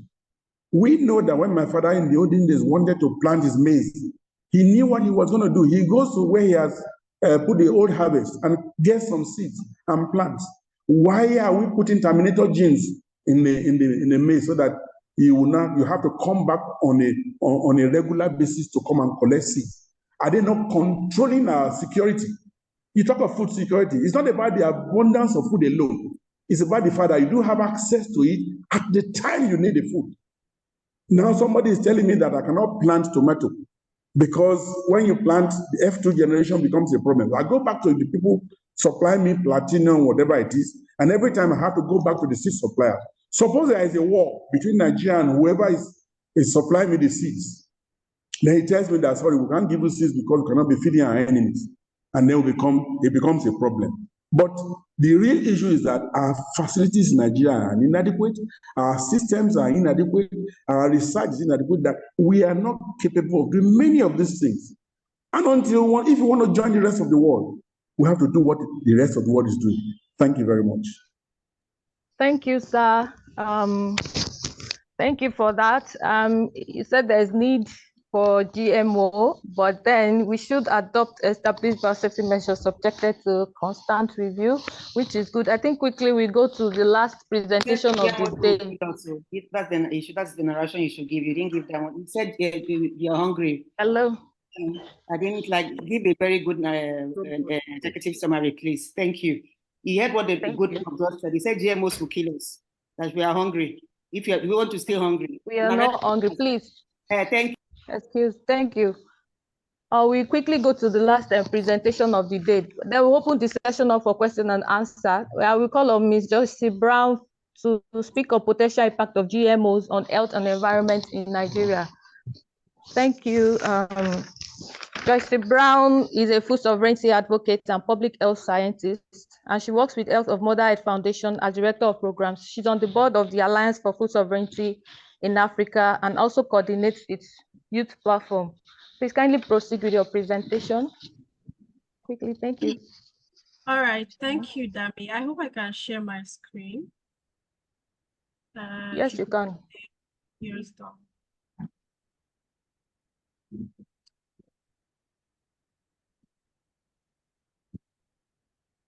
All right, you can see my screen, yes? Please confirm. Yes, we can see your screen, Joe. We can see. Yes, we can see your screen. Thank you so much. Yes, so I'm happy that there's a lot of conversation going on in the comment section. So my work has actually been made very easy. A lot of what I had to say has been addressed. And I think it's important that we really, I hope the organizers are taking note of the chats, and if we could really save them and include them as we are preparing the reports from this meeting, it'll be really helpful. So that said, thank you very much for this opportunity. This is a very important debate. Like some persons have said in the comments section, it would have been good to have responses after each presentation so that we are able to, Nigerians will say acid the hot, just respond to some of the issues, even if it's not all, but hopefully we'll have enough time to do so before the session ends. So I'm speaking on GMOs and their implications on human and environmental health in Nigeria.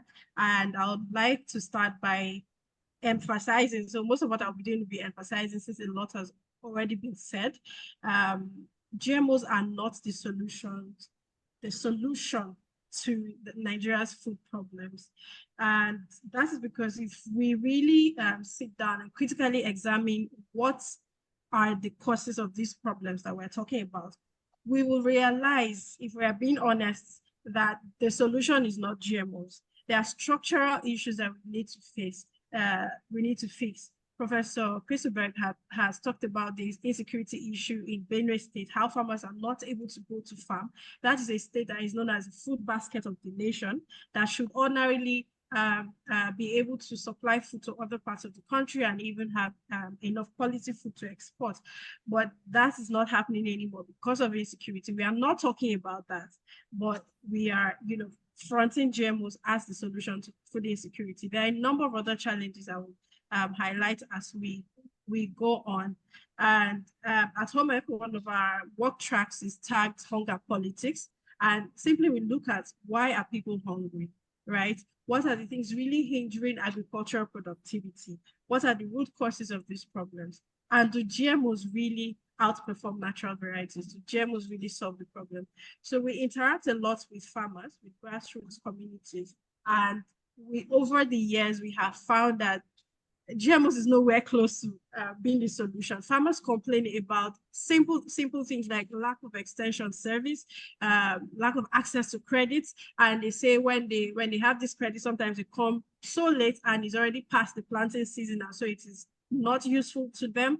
And there are issues with processing and storage facilities, bad roads, poor access to market. These are things that when they are fixed, we will be on the track to achieving food security and food sovereignty, other than bringing in GMOs that those who are bringing it, many of them, those who are the middlemen and the farmers who are giving to plants know very little or nothing about these products, right? So just to highlight some of the real causes of hunger, even if you go online today, right this minute, and you type causes of hunger, you will see what results you will get, and that would just prove to you that it is not GMOs that we should be talking about. One is poverty, insecurity, already highlighted, the conflicts, inequalities, climate change on one hand, the inflation, weak government support system, right? The last speaker talked about people being hungry, and so you shouldn't be thinking about safety of the food. I mean, that's what was implied. Because you're hungry, you just need to eat. The question I would like to ask, and I will always ask, is is there any market you would go to today, wherever you live in Nigeria, is there a market you would go to that you will not find at least the staple foods? You will not find rice, you will not find gari, you will not find the simple things to make the soups that we consume. The answer is no. The problem is poverty. People are not able to afford the food in the market. Yes, there are places where productivity has reduced for several factors, but have we sat down to consider those factors and actually find the real solutions to them? The soils that are not producing, the pest and diseases, right, that are on the increase in some areas, what has caused it? Ecological imbalance. We need to address what has gone wrong with the soil that is making them unproductive. Talking about pests and diseases, Madam Rose Gidado highlighted some pests and insects that attack crops, and part of why GMOs are introduced. There are biological methods, several biological methods that farmers can employ to address issues of pests and diseases without having to go all the way to genetically modifying seeds. Now, I titled this page, "What GMO Promoters Don't Tell You." And there is a claim that GMOs, Madam Rose Gidado talked about substantial equivalence and how they are not so different from conventional crops, and so they don't have the negative impacts. At the same time, there are patterns on this crop because they claim, oh, these are new varieties, these are intellectual property. So there's so much confusion in this industry, and it's not really clear what they want people to believe. But this is just to show us that GMOs are not better than conventional varieties, right? So there's been in-depth scientific comparison between GMOs and the non-GM counterparts, and these have shown that this theory of equivalence is false. So for GM soy, for example, it was found that the GM variety had 12 to 14% lower amounts of isoflavones than the non-GM, right? And then the GM soy had 27% higher levels of a major allergen, which is called the trypsin inhibitor, than the non-GM counterpart. Same goes for canola, right? The canola engineered to contain vitamin A in its oil had much more reduced vitamin E and an altered oil fat composition. So you're trying to increase the quality or quantity of a nutrient, another one is decreasing, right? And that is just to buttress the fact that it is not precise, as Madam Gidado said, it is not precise. Sometimes the results that scientists themselves have said, the results that they get are far different from the intended results that they wanted. And there's so many here. I may not be able to go through because of time. Experimental genetically modified rice varieties had unintended major nutritional disturbances, right? So we're not just looking to fill our tummy with food to say, oh, we have eaten, we are satisfied.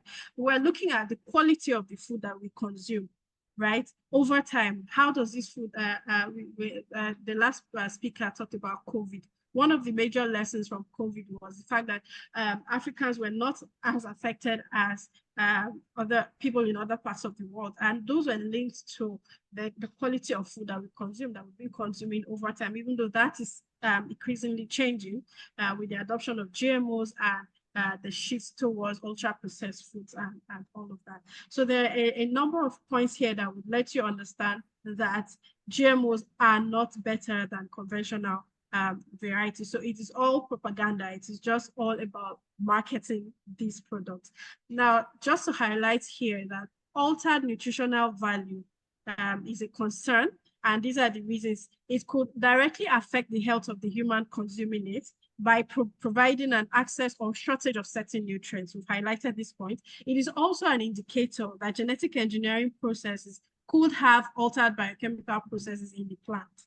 And this could signify that other unexpected changes have also occurred or can also occur that can impact human health, such as the altered toxicity or the allergenicity. Now, this is very key. The farmers, the consumers who are directly, we're all stakeholders in these things. Farmers are the ones who are planting the crops. Consumers will eat these products. The beans in the market, many people are already eating it. They do not know what they're eating. They have no idea if it's genetically modified or not. And some farmers that we have asked in the past, they will tell you, oh, they told us that it will reduce the number of times we have to spray. They told us that this is a better variety. They don't know what has gone on with that crop. They don't know if it's genetically modified, what genetic modification means. Some people claim that, oh, that if they tell farmers it is genetically modified, they will not understand it. That is not true. About 3 weeks ago, we were in Enugu and we interacted with farmers, and we could tell how knowledgeable these people are. Some people feel farmers are poor people who are not educated, but that is not true.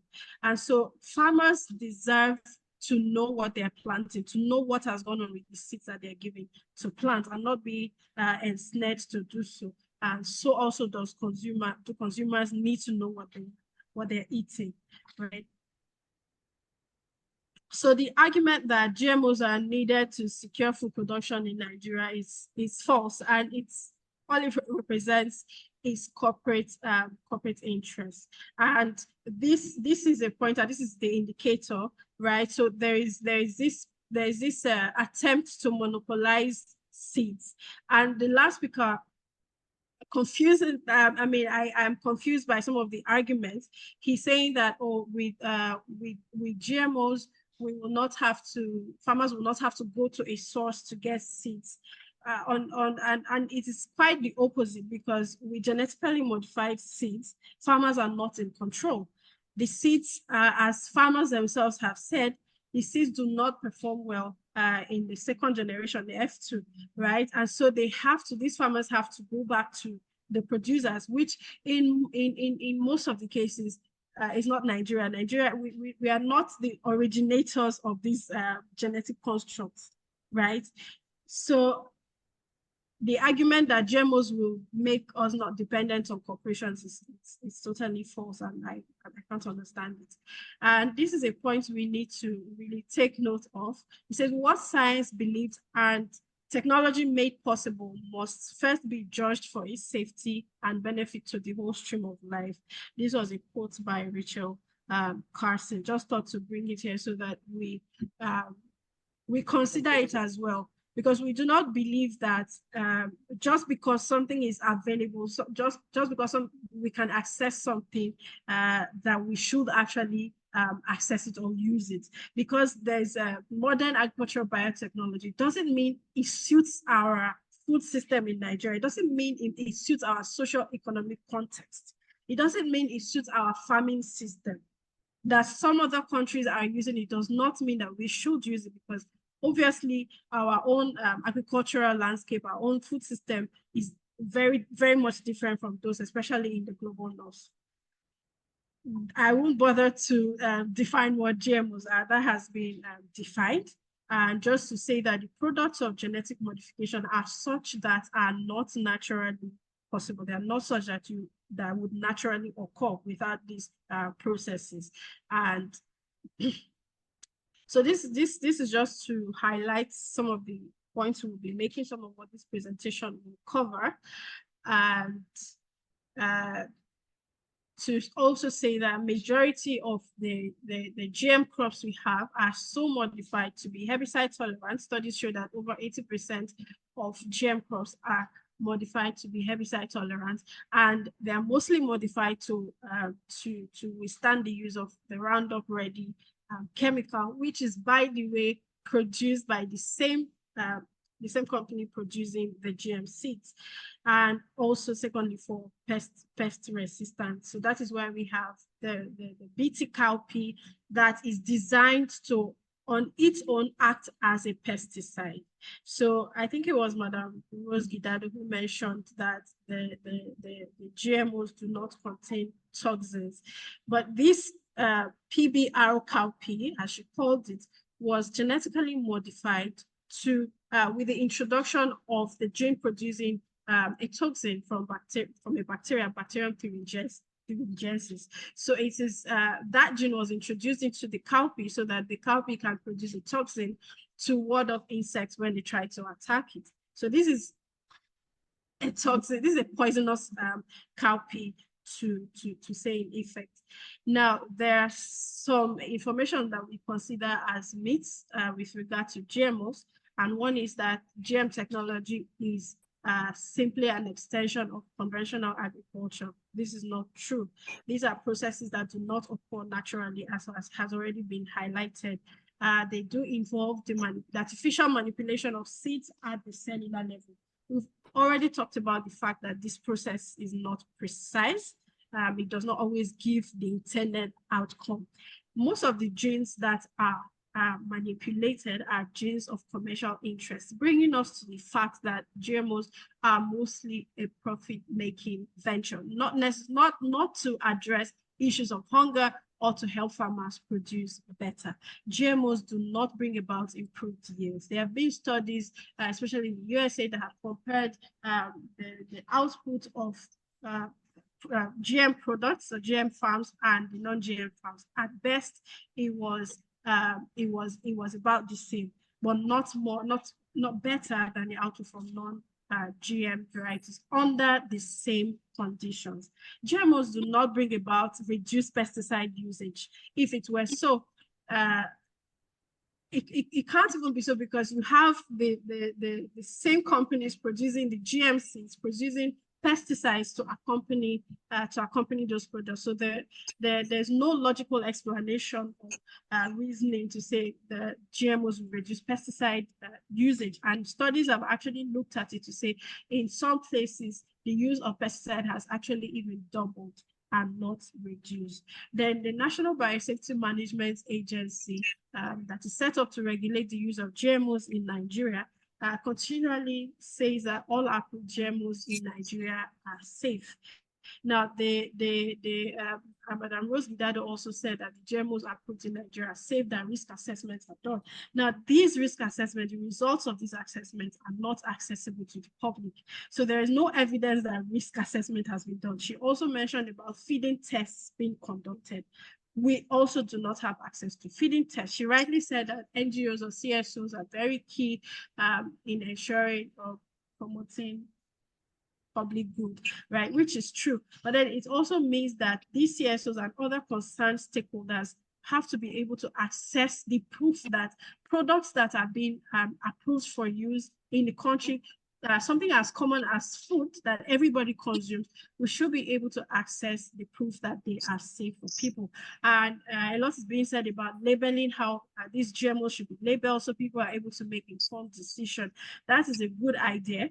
Labeling is very good, but we also need to consider the Nigerian context, the way we sell food, the way we consume food.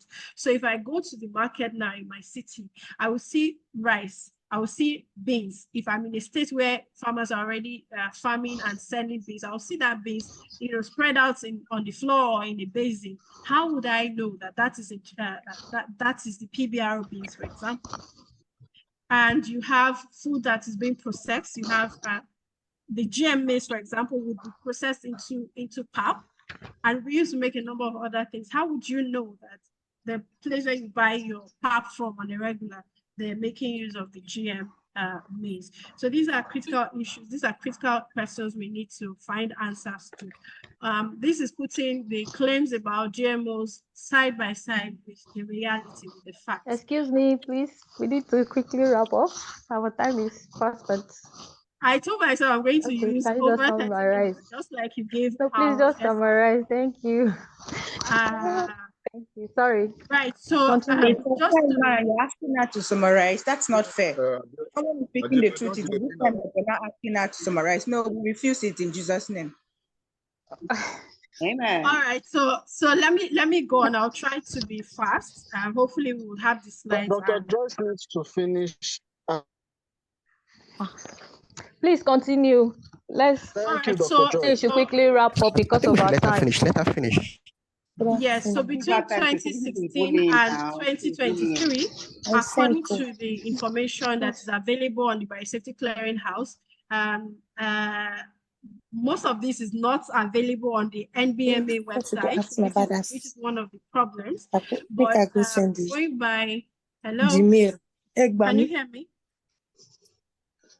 Yes, we can hear you. Please, can you mute yourself if you are not speaking? Thank you.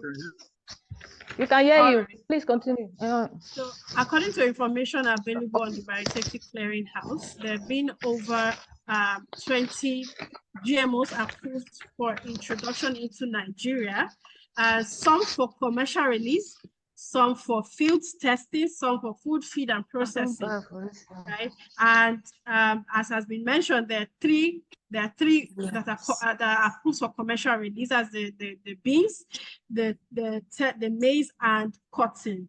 Right, and these are already like the beans is already being given to farmers to plant, and these approvals are granted. These approvals are granted despite factual objections that were sent by HOMEF and several other groups. So we've had scientists critically review applications, critically review GMOs that are for which application is sought, and we've sent objections based on scientific evidence that these are not this is not the right direction to go, but there is no evidence that these objections are even considered.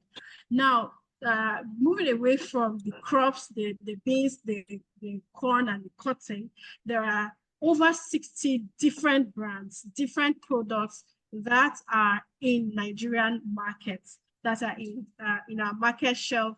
So HOMEF has done a survey from 2018 till now, looking at these products in the market that are derived from these major crops that we know are genetically modified. And the result is very astonishing. So we find these products actually labeled, some of them labeled to be produced with genetic engineering, some said to contain genetically modified corn or soy. And recently we found that the language has changed, showing that there is some form of regulation going on in the countries where these products are imported from. Now, the question we always ask, and we want to ask again, is that who is regulating these products? Yes, we know the National Biosector Management Agency is in charge of looking at the crops that are brought in for farmers to plant, who is looking at the processed foods in the market shelves that people are consuming, despite the fact that some of them have labeling. talking about safety of GMOs, there's no scientific consensus on that safety, and the long-term impacts are still largely unknown. Like I've said, there is no evidence of this feeding test, short-term or long-term, that has been conducted in Nigeria. I wish Madam Rose was able to show us, okay, this is what was done, this is what was shown, this is the evidence that these products are actually safe. So talking about the safety, Professor Pisoberg has really touched on the implications of GMOs on human health. So I'll just be emphasizing on a few things. We have to be sure of the safety of the inserted DNA. We have to be sure of the safety of the plant DNA or the animal DNA where it is being introduced. And there's also the risk or the threats, the concerns with the transfer of genes to the human gut bacteria or other internal organs, right? So it is not just about modifying these crops, saying you want to increase food productivity. I think there is a lot more than that we have to critically examine. There's also the issue of antibiotic resistance. For example, the BT cowpea plant is said to express an enzyme which confers resistance to antibiotics. That is the neomycin phosphotransferase 2. So these are issues that we really need to have answers to. And just to mention that there's been a lot of comments, a number of concerns raised in the chat box. I don't know if time will allow us to respond to them, but I think it would be good to have answers to these questions. So there's also the challenge, the risk of potential toxicity related to the protein nature of these genes, the transferred genes. There is a safety from unintended effects, talking about accumulation in the body or other health issues. And the risk associated with consuming GMOs are said to be greater for children and newborns. And this makes it very, very concerning that we have many of the products that we say are on the market shelves are cereals that young people, many young people consume. We have cereals like cornflakes, we have even some noodles, we have some cake mixes, some food spices, we have even ice cream containing, said to be, seem to be containing genetically modified ingredients. And here it's important to note that nearly all the studies that claim that GMOs are safe are funded by the very biotechnology corporations that produce these products and that benefit from their sales. Now, there's been an increase in allergic reactions, especially amongst young people and in Nigeria. And this was something that it was not so in a few years before now. And so Robin O'Brien rightly makes this quote to say, are we allergic to the food we are consuming, or we are increasingly allergic to what has been done to our food? Just to note that there is more than a casual association between GMO food and actual adverse health effects. It's not something we should take lightly. And that is why I'm happy that a lot more people are coming in, getting involved in the conversations on GMOs in Nigeria. I'll quickly move forward so that Dami does not cut me short before I finish. So, but this is just to show, this is just to buttress the fact that we are what we eat.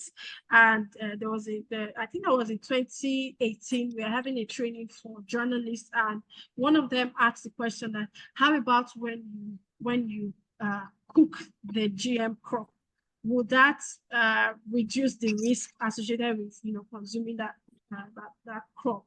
Now, there are studies that have shown that DNA fragments are actually able to move from the plant materials to human tissues, to the human blood, for example.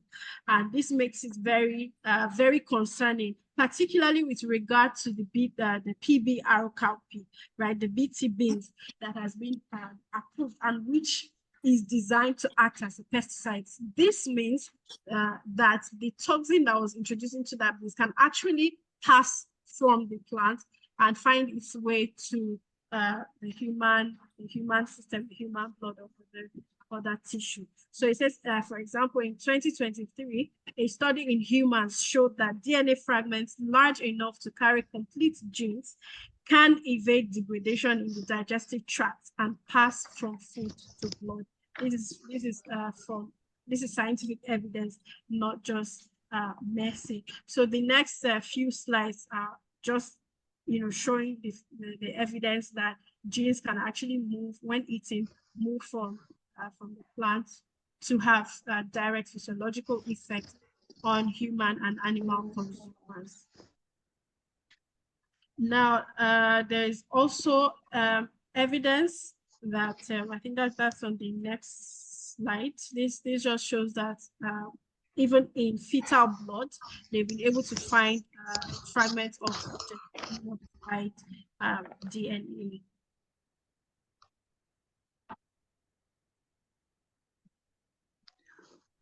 Okay. There's just a few minutes. There is also ample evidence linking the consumption of GMOs to cancer. This was shown feeding tests that were consumed. So just to highlight a few of the environmental implications, surprisingly, in the argument for GMOs, it is being stated that GMOs will help to address the loss of biodiversity. This is actually the opposite is actually the case, because with GMOs, especially those that are designed to be herbicide tolerant, you have farmers spraying more, right? And these chemicals would not only destroy the targets, the weeds that they're targeting, but also destroy other beneficial organisms, both the microorganisms and the bees. And this directly has implications for biodiversity. And also you have the fact that because of the modification that is being done, you cannot, farmers are not able to practice mixed cropping on the farm. This is one of the key outputs from the survey we did, research we did in 2021. Farmers are not able to plant these GM crops with other crops. And so we're talking about loss of nutritional diversity as much as we're going to have problems with biological diversity. There's also the threat of loss of genetic diversity, which we have to take very seriously as a country. And we've already talked about the fact that because of pollination, these genes can actually cross from the farms where they are planted to nearby farms. Now, somebody said, oh, that the guideline is that these crops should be planted about 600 meters from each other, right? But then there's been evidence, right, that these genes can actually travel as far as 1,000 kilometers to contaminate the conventional variety. So this is something we need to take very, very seriously. So I would run. I don't like the fact that Dami is making me run so fast when others were allowed to speak for so long. But yes, we've talked about the fact that GMOs are majorly modified to be herbicide tolerant and to act as pesticides. And just here to highlight the fact that contrary to what was said, that glyphosate is the safest herbicide, there are so many studies that have actually proven the toxicity of this glyphosate. There are thousands of cases in the US, for example, where the producers of this chemical are sued and made to pay damages, in some cases as much as $289 million, because this glyphosate caused them cancer. So there are different kinds of cancers that have resulted from the use of this glyphosate. And this glyphosate is in so many products that are in our markets that our farmers are using, not necessarily reading labels or following even the prescriptions in coming with the packaging of these products. So there is no evidence that glyphosate is safe. Rather, on the contrary, there are thousands of evidence that confirms that glyphosate is highly toxic. So this is just studies to confirm that glyphosate is nothing but toxic to both human and environmental health. So with this slide, we'll just emphasize again that GMOs will not solve the challenge of food insecurity. One, on the herbicide-tolerant products, it will bring about increase in the use of herbicides, which will further affect our export markets. Currently, I think that was NAFDAC who said last year that over 76% of our foods are being rejected in the export market. Products like beans, the sesame, melon seeds, and all that. So if we continue GMOs that depend on herbicides, we'll be setting ourselves up for more export rejections. GMOs threaten our predominantly informal seed system due to the high cost of these seeds and inputs that will come with them. We've also talked about the issues of superbugs and super weeds that will arise because of the use of especially the herbicide-tolerant GMOs. And so farmers are made to seek even more toxic formulations of these chemicals. There is the issue of farmers' rights. How farmers are not able to share or reuse these seeds because of the patents that are imposed on them. There is the soil degradation that would arise from the use of these herbicides that are designed to accompany some of these. And then there's the issue of genetic contamination and loss of biodiversity. All of these have direct implication for biodiversity in Nigeria. And just to highlight a few of the countries, the countries who have banned GMOs, and to say that those of us who are opposing GMOs in Nigeria, saying hold the brakes and ensure there is adequate and proper risk assessment. We're not just doing so because we feel like speaking against biotechnology, but we want to be anti-science. Many of us are scientists and we totally understand what's going on in Spain. But then we have other countries, 16 countries in the EU, 4 Asian countries, 2 African countries, including Burkina Faso and Uganda, 4 countries in the Americas, and a number of others that have banned the use of GMOs. About 64 countries require that manufacturers label their foods with GMOs, and about 26 countries have banned them altogether. Now, I've talked about the issue of GMOs. So the next point here is on the agency that is set up to regulate the use of GMOs. I don't. There's a point I wanted to make now, but hold on with that. But we have on the board of the National Biosafety Management Agency, we have on that board chief promoters of GMOs, right? And that represents a stark conflict of interest. The NBMA was set up to regulate the use of GMOs. It doesn't make logical sense to have the producer of the product that you're regulating in the same board, on the same table, to decide where the decision whether or not to allow that product into the country is being made. So this is one of the key issues that we are calling on the government to address, to repeal the National Biosafety Management Agency Act and close loopholes such as these. There's also the need to have an agency, a separate agency responsible for the certification of the nature of the GM product. What kind of product is it? What level of modification is done? What exactly has been done to the plant? Farmers need this information. Consumers need to know all this as well. Now I'm rounding up. To solve Nigeria's food insecurity problem is to address the root cause of poverty, inflation, insecurity, and gender discrimination.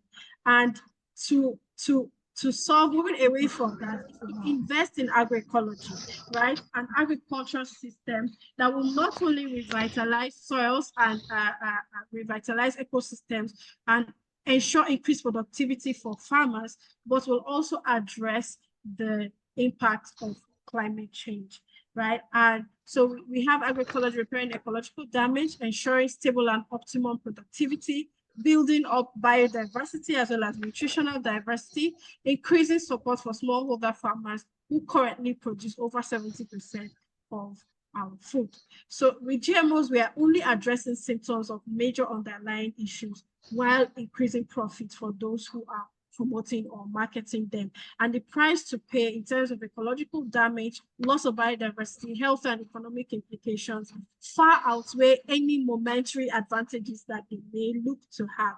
So it is important that our government considers the peculiarity of our Nigerian agricultural landscape and adopt the right approach, which is agroecology. This will not only ensure food security, but more importantly, food sovereignty, which ensures that we do not only have quantity of food to consume, but we have quality, the amount of nutrients that our bodies need to thrive, and also to ensure that the people who are producing the food across the value chains, their rights are preserved. They have the right to what they produce and how that is produced. So I will end here for now, and I hope that we have time in the future to continue this conversation. Thank you so much. Thank you so much for that. And thank you to all our speakers for the presentation.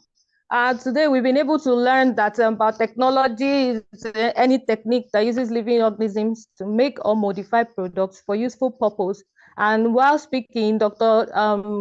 Guidado mentioned that biotechnology is not taking over traditional practices, but it offers improvement for crop yield and nutrients. And then we'll be able to also, our speakers have been able to highlight some challenges and concerns and also benefits, some of them which include improved crop yield, resistance to insect and pest, water conservation and drought tolerance. And then for some of the concerns majorly, which is about safety issues, concerns about long-term effects on health and environment, patenting of GMOs, and then foreign control of seeds, etc.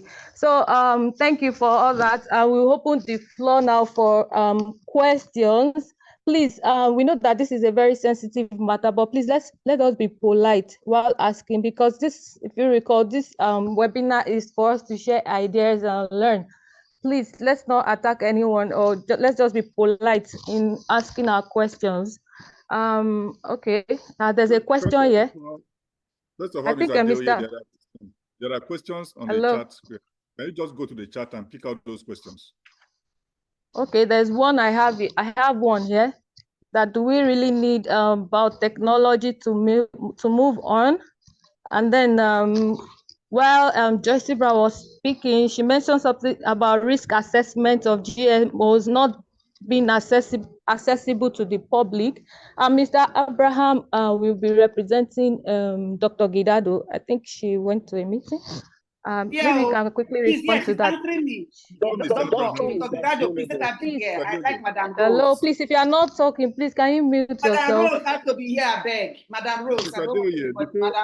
Before Mr. Abraham will speak for Mrs. Dr. Oh, God. Hello. Ma'am, would you like to respond to some of the questions? I am responding to one question. Thank you. Hello. Yes, hello. Good afternoon. I have asked the number for organizing this very important event, and question that says, do we need GMOs to move for simple and short questions? And I think the questions can answer segment. And one thing that I would like to say. We can't hear you. I'd like to welcome Dr. Rose to answer the. We should all remember that we are Nigerians. We are patriotic to ourselves and country. The well-being of our people are pushing from foreign borders. Biotechnology is an increase like any other technology. It's needed for us to know the cost of this. What is the implication of this? Asking these questions, so I would like Rose. Oh, you want to see who's talking? Just a minute. Okay, I don't know if my camera is showing now, but Dr. Rose answer these questions. And let me ask the question now. First question, has Development Research Agency, NADRA, do they accept GMOs, GMO farming systems, and accept that there are long-term on with GMOs? For instance, when you consume there's research to show just affect your generation, but your children. So, do we have do they accept that exists? And in the light of this, conscious of the fact that other civilized advanced societies than Nigeria are GMOs, and even banning them, act of terrorism to introduce them systems. I would like Dr. Thank you very much.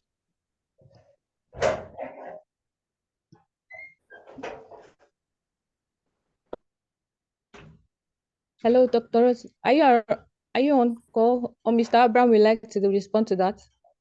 You can go with that. Mr. Abraham can take that. And then the question was very clear. Do they accept that there are adverse, the concerns are I won't speak for myself. I'm not a mad person. I have. Please calm down. Please be brief. On GMOs in the past, present a large number of people that I think is safe, and if it is over to you and Mr. Abraham, please. Thank you. Okay. Isa, I wouldn't know if Dr. Gidado is still on. You can go ahead. You can go ahead, please. Okay, first, and the entire team are important meeting. I was crucial until I joined, so I'm grateful for this opportunity. All the presenters. I know that every level of understanding. So I wouldn't want to any point at anyone.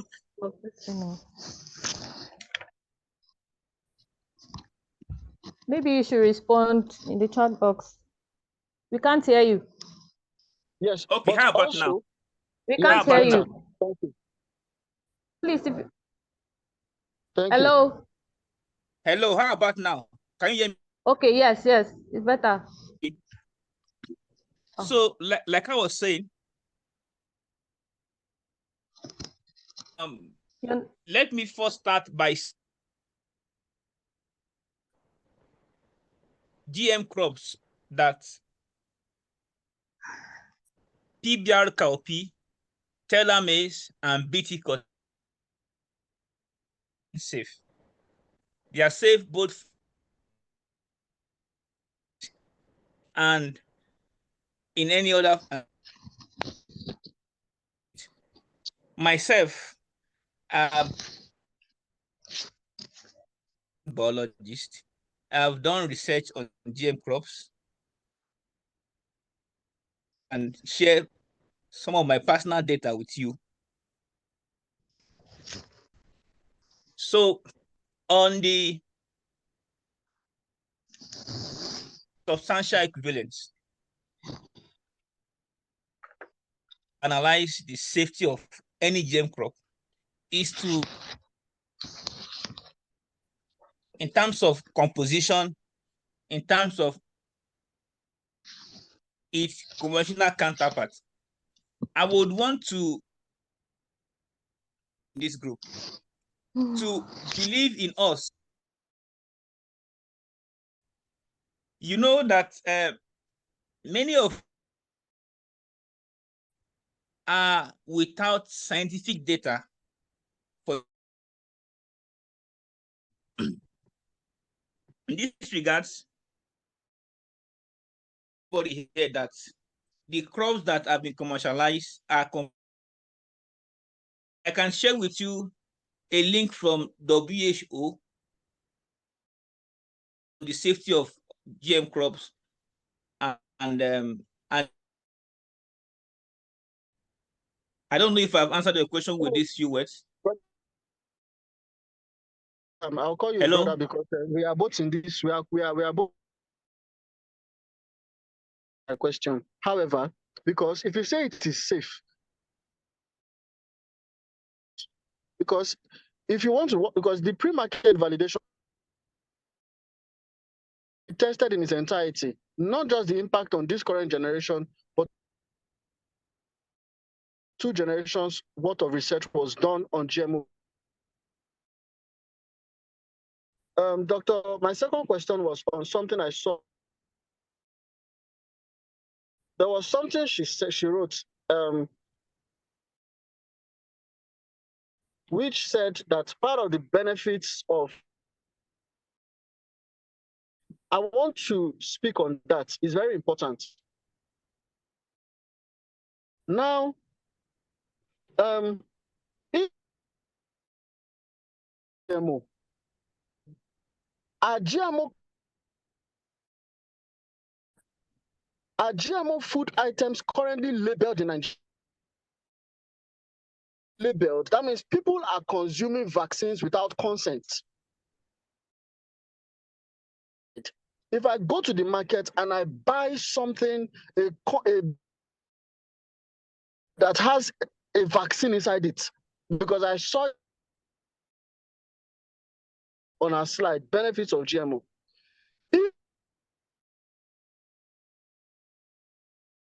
Without consent, I need a yes or no to that. Answer is yes. GMO foods are labeled.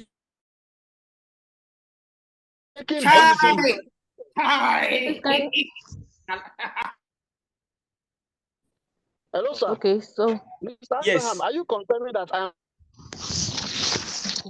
Republic of Nigeria? Can you hear me? Yes, I can. Yes, I can hear you. Please go ahead. You said that GMO products are labeled in Nigeria. You already responded. You cannot buy GM seeds. That is false. Hello? False. Sir, that is B. Who is that? I thought I had when the you are floor. dealing with the farmers, that is B2B. That response is false. That is a prof speaking. Allow that. Please, hello, let us calm down. That Please, if you're not response talking, is can you false. please mute yourself, please? Professor Johnson, I cannot mute myself. That is Hello? false. Please, Statement to be made. Please, can you calm down? Please, you're not fighting. That is the first chairman of biosafety in Nigeria. An elderly man, the first professor. That is false. False. False. Madam. Hello. Madam, allow Prof to speak. Simi, can you please mute people who are not talking? Just one word. I'm talking. Just one Hello, word. please. See, Mr. Adeola, Please, let's be polite with each other, yes, we please. are being This polite. is not a fight. Sometimes sound as if it is impolite. Mrs. Adeoye, truth sometimes sound impolite, but it is not outright impoliteness. The fact is that GMO products are not labeled in this country. Don't let anybody tell me that labeling exists here. They should tell me what are labeling. Where? The National Biosafety Management Agency Where? is gaining Where? reputation in Okay, I thought somebody asked a question and I was trying to answer. Yes, but your answer is wrong. Your answer is wrong. Okay, it's okay. Okay, Abraham, go ahead and explain. I think we should close the Abraham, go ahead and explain. Please go ahead, sir. Thank you. So, like I said earlier, yes, GMO crops, PBR crops, in which these three are the commercialized GM crops in Nigeria. Hello, everybody. Hello, please, let the speaker wait a bit. Please, can we please cool and calm our nerves? Please. We are here to ensure that everybody's opinion counts. We don't want we have already asked Hello? the speaker I can to take continue. small lies, but not blatant lies. Hello, can people just please? Please. Can you please restrain yourself, please? This is a webinar, and we are not here to impose our opinion on others. If you feel strongly about your opinion, let others talk, then you can say what you want to say. Please, we are not here Rather, to you fight. are the one that is We are throwing here. us back, because we had already settled that the speaker should continue. We already settled Hello, that he please. should continue. Okay, it's okay. Please, speaker, can you just respond to their questions? And then if everybody has any other stronger opinion, raise up your hands, then you'll be allowed to talk. Thank you. Okay, first is this. You can't seed companies, including AgriGold, Gold Agri, and companies properly labels their top camera is down, but I can join with my phone so that I will show you one PBR copy seeds that I bought from Gold Agri, and you will see that copy It's GMO. not in the regulation now. So that is that. And then when you every country has its own laws for labeling. For some countries, you would only detection of the GM trait.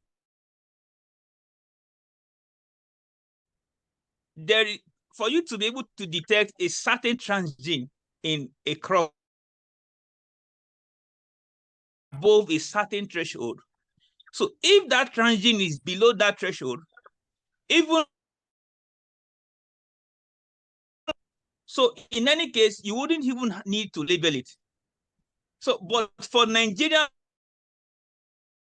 properly labeled, you can't even access it in any kind of market. It is sold. Packages these seeds properly with the labels on them. After now, of one of the packaged PBR copy seeds that I bought from Gold Agri. Thank you. Thank you very much. However, my question was not in labeling to the farmers. My question was labeling for the consumers. Precise. You already answered that. Okay. That is the issue. The issue is he has answered a wrong answer to a right question. Yes, that is it. So I'm pointing it. And Mr. Adeoye is trying to gag us, to make us have a picture that she just brought us here to rubber stamp a preformed opinion that would stamp an approval of GMOs. That is not true. That is not true. What he has just answered is a lie. Hello, please. That's a question. Can you allow the moderator to allow you to speak before you take the floor? Please raise up your hand if you have an issue.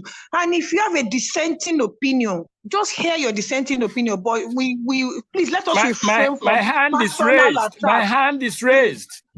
My hand is raised. Dami, please, can you look at those who have raised up their hands and then give them the floor? Call their names and give them the floor. Please. And again, we have less than 5 minutes to round up because we have really overshot our time. Thank you. Okay. My hand is raised. Madam, okay. we brought us Johnson, all respect yourself and stop shouting. Johnson, respect yourself and stop shouting. Are you the one that your hand is raised? Okay. Yes, my hand is raised. Oh, Mrs. Bridget. First reaction. I think that Dr. Gidado gave us a very, very good presentation. classical textbook presentation, very consistent with a lecture. And she gave us also very good information on which they can be assessed. And I'm hoping that the 4 weeks that the National Assembly is supposed to go through this process of validation, that the issue of the ban on further releases of GMOs will be stopped. 2, Gidado's document is excellent and should provide the basis for those who are interested in looking at the difficulties of both the regulating agencies and the scientific institutions in this country to look at the implications of what is going on. And 3, the response that has been given to that gentleman with respect to suppliers of GMO seeds is correct, but there is no labeling anywhere of what is on the shelves in Nigeria or what is sold in the market. I am positive that staff of the implementing agency and the development agency cannot go to what is the popular market in Abuja and be able to differentiate between cowpeas that has been genetically modified and those that are not. So let's stop deceiving ourselves. Let's create the necessary competence that enables our institutional agencies do their work and do it competently rather than copycat. Also, could somebody tell me whether IAR actually did the transgenic transformation of Tesla maize? I think all they did was adaptive research and contained trials and then started releasing their reports. We need to be factual to ourselves and we need to be patriotic in what we are doing rather than kowtowing to science that does not reflect the true situation in our country and in the world today. I can go on and on and on, but please, Gidado has given us a good recipe for assessment of both the Biotechnology Development Agency and the Biotechnology Regulatory Agency. I would like to get access to that report so that one can develop an assessment instrument to find out whether what is required is what is being done. I thank you. Yeah, thank you so much, Mr. John Ekwere. Right now, I'm sorry to cut in. I just please don't cut him. Please don't cut him. Please, we have people who have already been raising up. The part so that you can see what I was talking about. No. Please, we will take people by order. After Madam Bridget has spoken, then we can take you. Madam Bridget, please, you have the floor. Thank you, 21st Century, for this opportunity. I appreciate the way you have arranged the speakers. You have brought together those who are for and those who are against, even the ones that are in the fence. All of them had the opportunity to present themselves. And this is what a good webinar is. Providing an avenue for people to see the both sides of the coins about the topical issue of GMO. Like the last speaker said, this presentation gives us avenue to assess, either to support or not to support. I thank you for the sequence of arranging the presentation. Give us the opportunity to assess critically. And it ended with Ms. Joyce Brown of HOMEF. It is now for us to decide and make up our mind which to follow. The opportunities have been provided by 21st Century, and I appreciate that. Thank you, everybody. Yeah, thank you, Madam Bridget. We really appreciate this. Yeah, who again is raising up his or her own hand? I can't see anybody raising up their hands now. There's nobody. Only two. Okay, Anu Rotimi. I can see Anu Rotimi. You didn't raise up your hand. Can you please, whoever wants to talk, raise up your hand. No. Don't talk out of your tongue. Raise up your hand. Hello, Please, let's follow the other. Before you Hello, can we follow the other? No, please. You have just raised up your hand. Can we have Anurotimi speak? Then after them, we have Abraham. And then we round up. Hello. Please let others talk. There are all learned people here. I asked 14 structured questions in the comments. Please, I know we will respond. Please. Let them respond to it. Moderate the 14 questions. Don't worry. Take them. We will. Don't worry. Can you please wait now? You are. People have other things to do today. Please, I beg you. Can Anurotimi have the floor, please? All right. Thank you and greetings, everyone. And I think to 21st century and all the organizers and the presenters of taking, and especially now that the issue of food security, the global competitive issue of our economic growth is at the peak of this. I'm not a fan. I really want to say that, you see, in science, we as Nigerians, we as Africans, we need to learn to put ourselves first, do what is right for us, and we need to be able to present the data the way they are. The way we present data sometimes is basically based on who is funding. Absolutely. Understand a lot of the persons, and I share quite a lot of sentiment with some of the people that are actually agitating that some questions have not been properly answered. Text of issue of GMO is that is Nigeria, as Nigeria, and we cannot continue to compound our issues. The politics behind some of the issues. We've seen African these countries cutting, and what has happened to their and leave our development, our growth to the hands of the world and using human beings as guinea pigs in the lab. This conversation, the stand and opinion that Nigeria as a country is not ready for us. And what are my evidence to say we are not ready? Market structure does not actually give the consumers to choose, whereby we are loading and the farmers into doing what they do not, because we don't have that resources or even to offer what is GMO and what is not GMO. Poverty of the land to actually give people work. Secondly is that our health system, GMO, should be said to ourselves as Nigerians.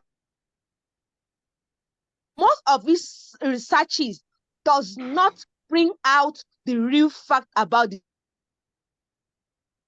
Let's use our own resources, Nigerian money, and then we can come out to this table. But as long as we are collecting money from the global north, we are still not ready. So I think at this point, I just want to conclude by saying Nigerians were not ready for GMO. To build a system that is for us and that is owned by us. Thank you. Yeah, thank you very much, Madam Anurotimi. What you have said is well noted, and what everyone have said is well noted. So, Mr. Abraham, I think you have about 12 questions. So what I will say is that you can, please, you can raise 2 or 3 of them. We are going to send the remaining to all the speakers to respond, and we will send their response back to everybody so that they will see the response. So please just raise 2 or 3 because we have spent a lot of time on this webinar. Please just raise 3 of them, the most critical 3. please. Then the remain we will send to the speakers to respond to. And then after Mr. Abraham, we can have Dr. Gold, and then after Mavi. So, Mr. Abraham, you have the floor. Very much. I was going to fulfill the promise I made earlier. Please kindly spotlight my video. Check my video. My video. Your video.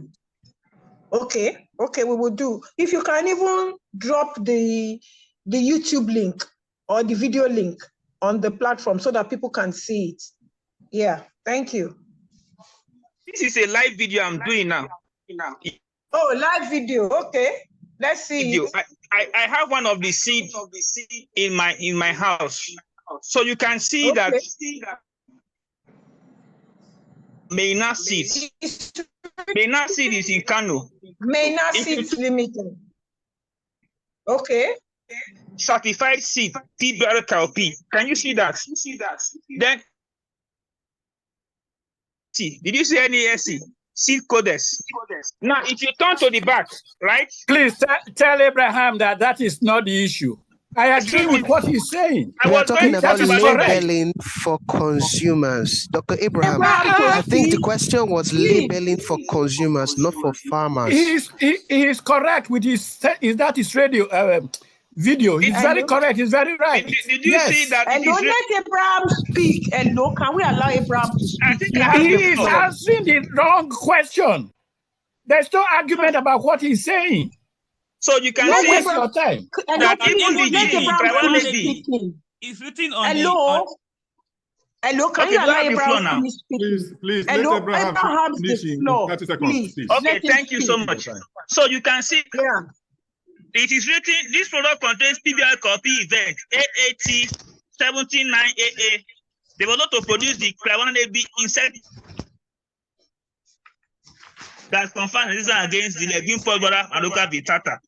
This is a seed I bought. Look at it. So it's just an evidence that this. So if you make full product from this, you would label it properly. But I have not seen anyone yet. So I just want to clarify that with this evidence. Thank you. Are you through with your questions? Hello, Mr. Abraham. Are you through? Yes, I'm done. Okay. If there are other questions, I can answer.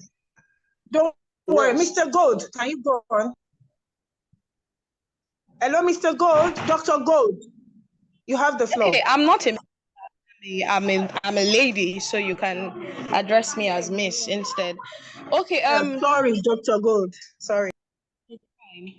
So just to highlight some points and answers to some certain questions that have aroused in the course of this meeting, I stand on the opinion that GMOs have no place in Nigeria, firstly. Then I'll start with a very common example. And before I start with that very common example, I would like to also say this. One of the ways that we know that our food is safe for consumption is when we see pests on those foods, when we see pests in the farms. So how does someone come up on the basis of, oh, we want to provide security. Excuse me, I don't know who is talking. There is no attack on blacks too. Mute yourself. I would like to understand why. Hello, Mr. Fisco Ewire, please mute yourself, please. Somebody is still talking. Thank you. So I would like to understand why someone will come up and tell us that I want to provide you with foods that are lab grown, genetically modified, and they are pest resistant. I will give a simple example explanation. The popular insecticides we use in our homes against pests, against mosquitoes and other insects that probably are a threat to our safety in the house. When we spray those insecticides in the house, mostly 90% of the time, we don't stay inside because it's choking. And those insecticides are also not good if constantly being inhaled. it does not just have allergy attached to it. Now, imagine somebody telling you that I am going to give you foods that are pest resistant. I'll repeat it again. One of the ways we know that our foods are good and organically grown is when we see pests on those food. Now, I'll refer you. I posted a picture article that was a very valid research that even made it to the mainstream media. I posted it in the chat room, and I would like every one of us to go to the chat room and look at what I posted. This I posted there was a shocking 2012 European study that examined long-term consumption of Roundup tolerant GM corn, which is maize, in rats, which found that it was capable of causing the arrangement of their estrogen and testosterone level.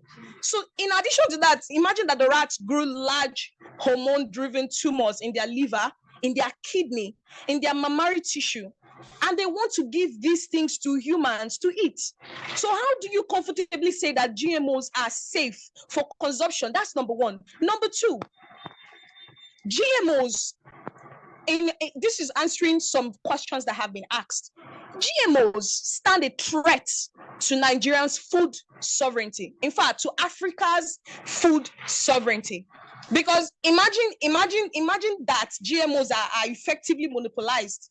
And of course, you know, the knowledge of technology and seed varieties that have been developed from genetic engineering are unfortunately in the hands of a very small number of companies that produce and distribute them for profit.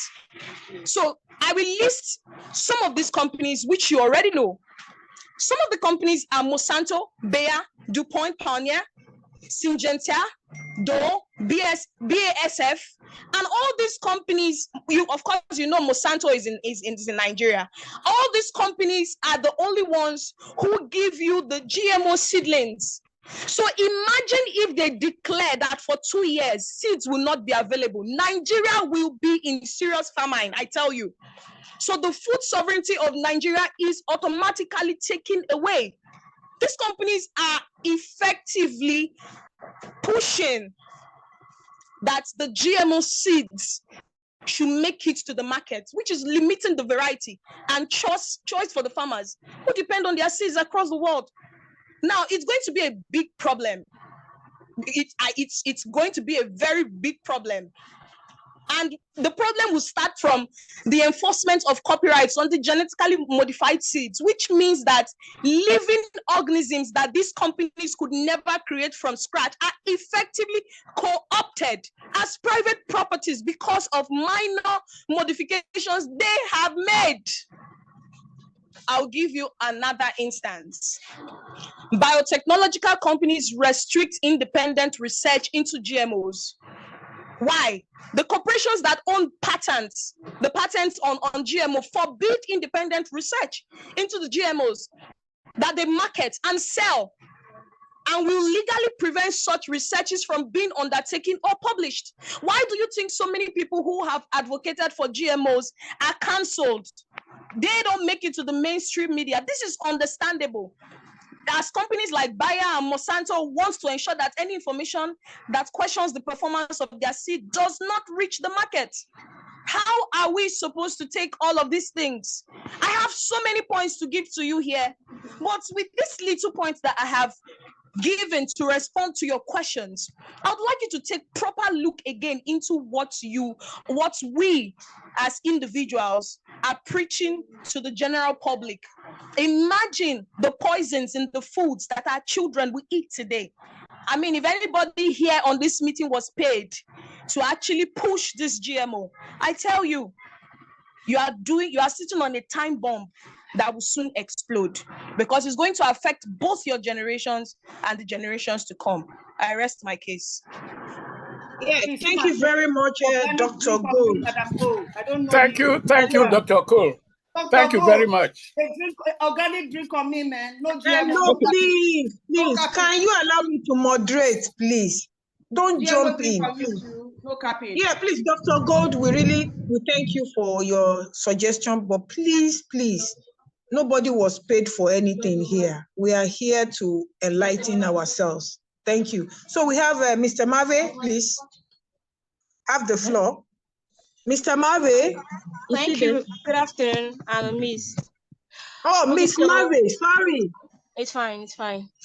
Okay, so I would have there are certain things I would like to talk about before I ask a question. So I understand that there is a desire to actually advocate and push for GMO crops in Nigeria. But I wanted to understand something. These GMO crops are things that have been rejected and abolished in some of the European countries. Has anyone ever thought, why are they being pushed on Nigerians? Why are they being forced on Nigerians? Shouldn't it be, shouldn't we have the right and opportunity to make decisions for ourselves? I do not want to eat GMO crop. You can't force it on me. And then the truth is that there is no way, there's no market in this Nigeria, no supermarkets, no mall, no store that you walk into and you would see any product labeled GMO. Even the apples we buy, the fruits we buy, the mangoes we buy, the tomatoes we buy, the woman who sells tomatoes, who sells corn on the road, by the roadside, there is no way that it's labeled GMO crops. So why are these things being forced on people? And then, you know, the whole thing is very amazing because the people who are pushing this thing, Bill, Melinda Gates, these people, they're not doctors. So why are we handing over our lives to people who are not God? Why are we letting them play the role of God in our lives? There are cases of people, if we want to be very honest with ourselves, look at your lives, look at those of your family, neighbors, those around you. There are people who are already having serious health challenges because of what? Because of food, tampered food, food that has been poisoned, all in the what's it called, pursuit to put GMO. Like I always say, GMO is actually a strategy for cashing out because these guys are actually making serious money. Because I really don't understand why a group of people would have to monopolize food that is being that God gave us food. God gave us food, for Christ's sake. And then it is wickedness and manipulation that will cause anyone to try to spearhead food, to decide that I would be responsible for giving you seeds. That means the day the person says, I'm giving you no seeds, you can do nothing about it. And why are they so concerned about our health? The list of countries that have banned GMO, it's everywhere. Anyone who decides to actually do a research will find it. And I will end with this. Every well-meaning Nigerian, everyone who actually has an active conscience, will understand that this GMO is, there's a lot to say about it. There's a lot of side effects that we cannot even spend a lot of time talking about it right now. And to be very, I want to speak to our conscience. Think about it. Think about yourself. Think about your family. Think about your children. Think about your siblings. Think about your parents in the village. You might say, okay, fine, I'm still in the state. You have family members in the village. You have family members everywhere in this world. Think about it. How would you feel you find out that people are ingesting this thing, causing them pain? Think about it. Cancer, ulcer, fibroids. You are seeing teenagers having fibroids. How can a child of what is a child of 13, 14 years having fibroids for? How can you relate these things? Are these natural occurrences? Children who are having delayed developmental, delayed when it comes to being what's called in growth. Are these things natural? People are having stroke. People in their 20s are having stroke. Thank you very much, Madam Marve. Thank you. I would round up with this question. Please, a question that has been asked. A question that has been asked, but it has been ignored. And I don't want to lose people's attention, please. You're interrupting me, so I can round up. I'll round up with these questions. With this question, rather. Many organic farmers and farms have been attacked by herdsmen, bandits, and religious crises. Is there any record of any GMO farm in this Nigeria that has been attacked with data, pictures, videos, data that say, okay, this farm, GMO crops were being cultivated here and it was attacked? If there is none, then let's not deceive ourselves. Thank you.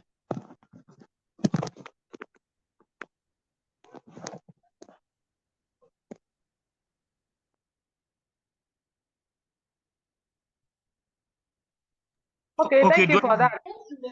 Hello. Can you all hear me? Yes, I can hear you now.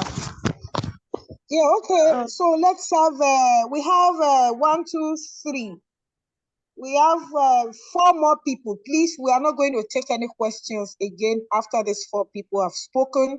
And please, these 4 people know that you have at most 2 minutes each so that people can go and rest. Then we will do a report of what we have done here today and we will share with you and we will know what next steps to take.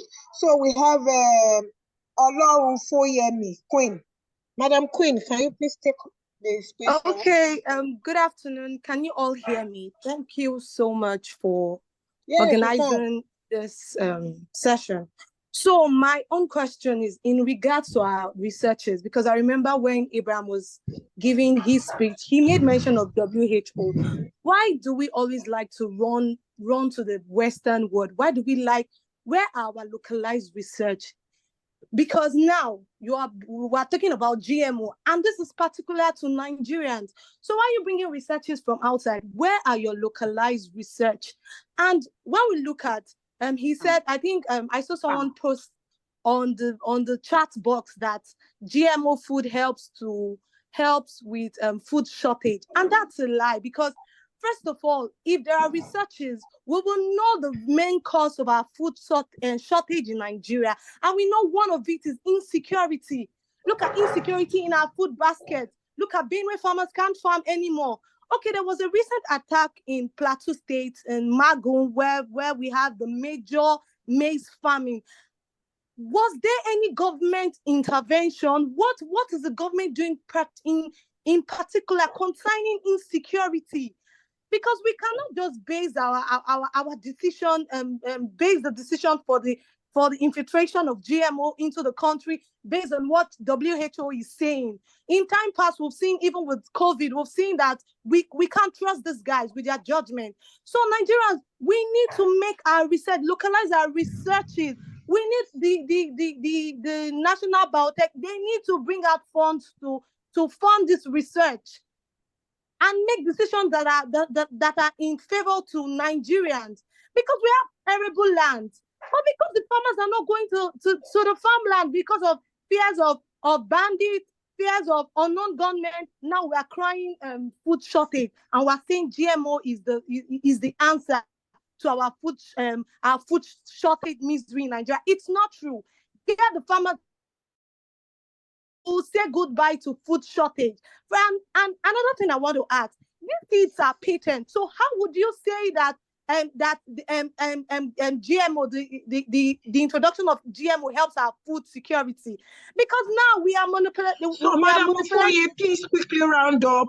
So that we can take other people. I'm just so passionate about this because this happens. It's good to be passionate. It's good to we are fine with that. We are good with that. We are okay. So we need, and everybody who eats food is a Thank you so much. Thank you so much. Thank you so much. Thank you very much. Thank you.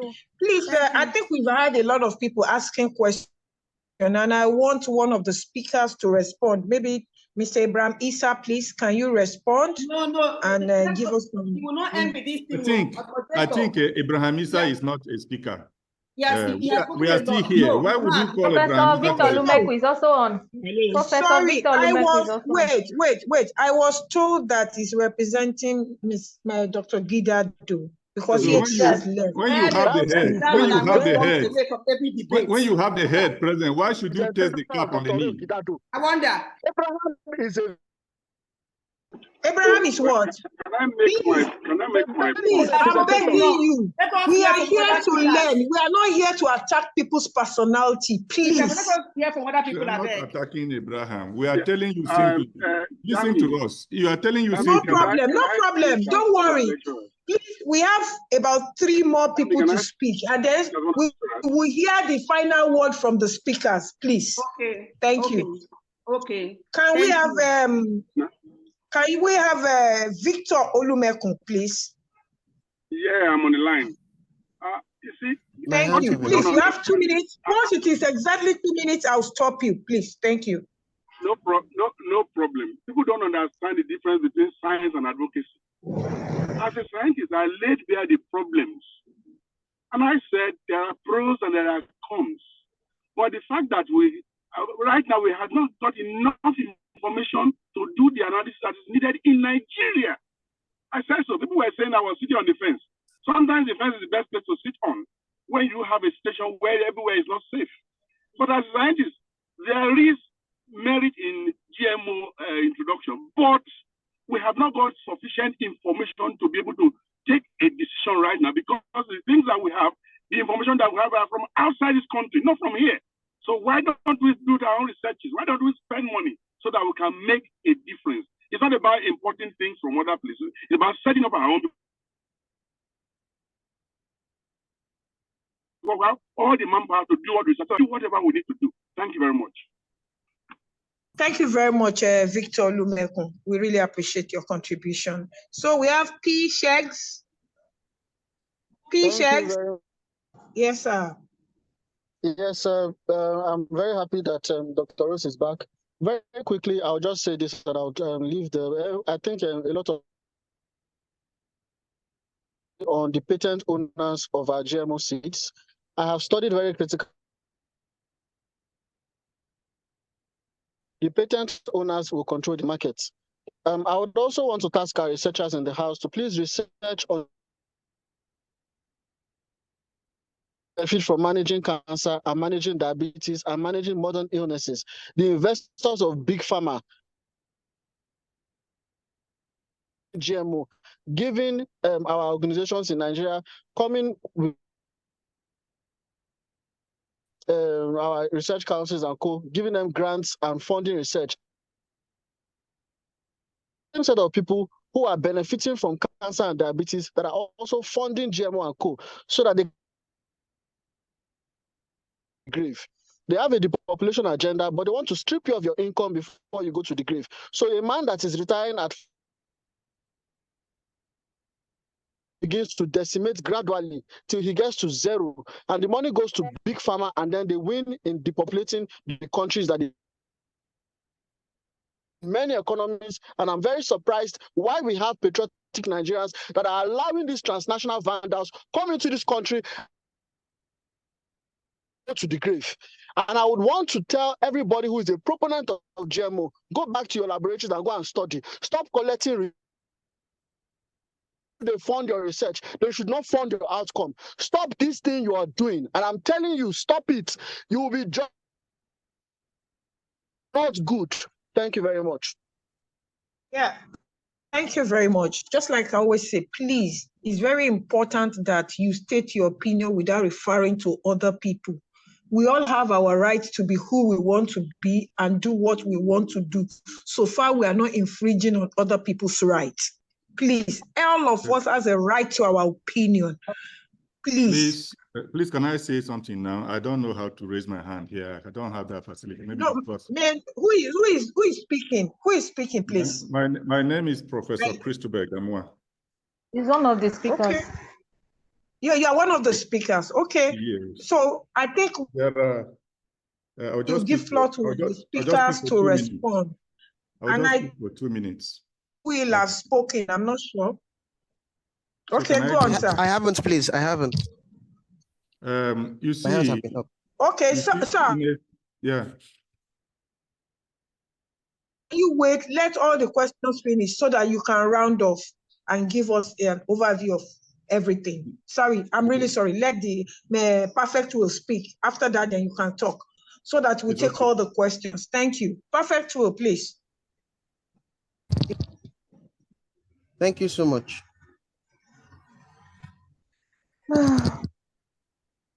Thank you so much. Can you hear me? Yes, we can hear you.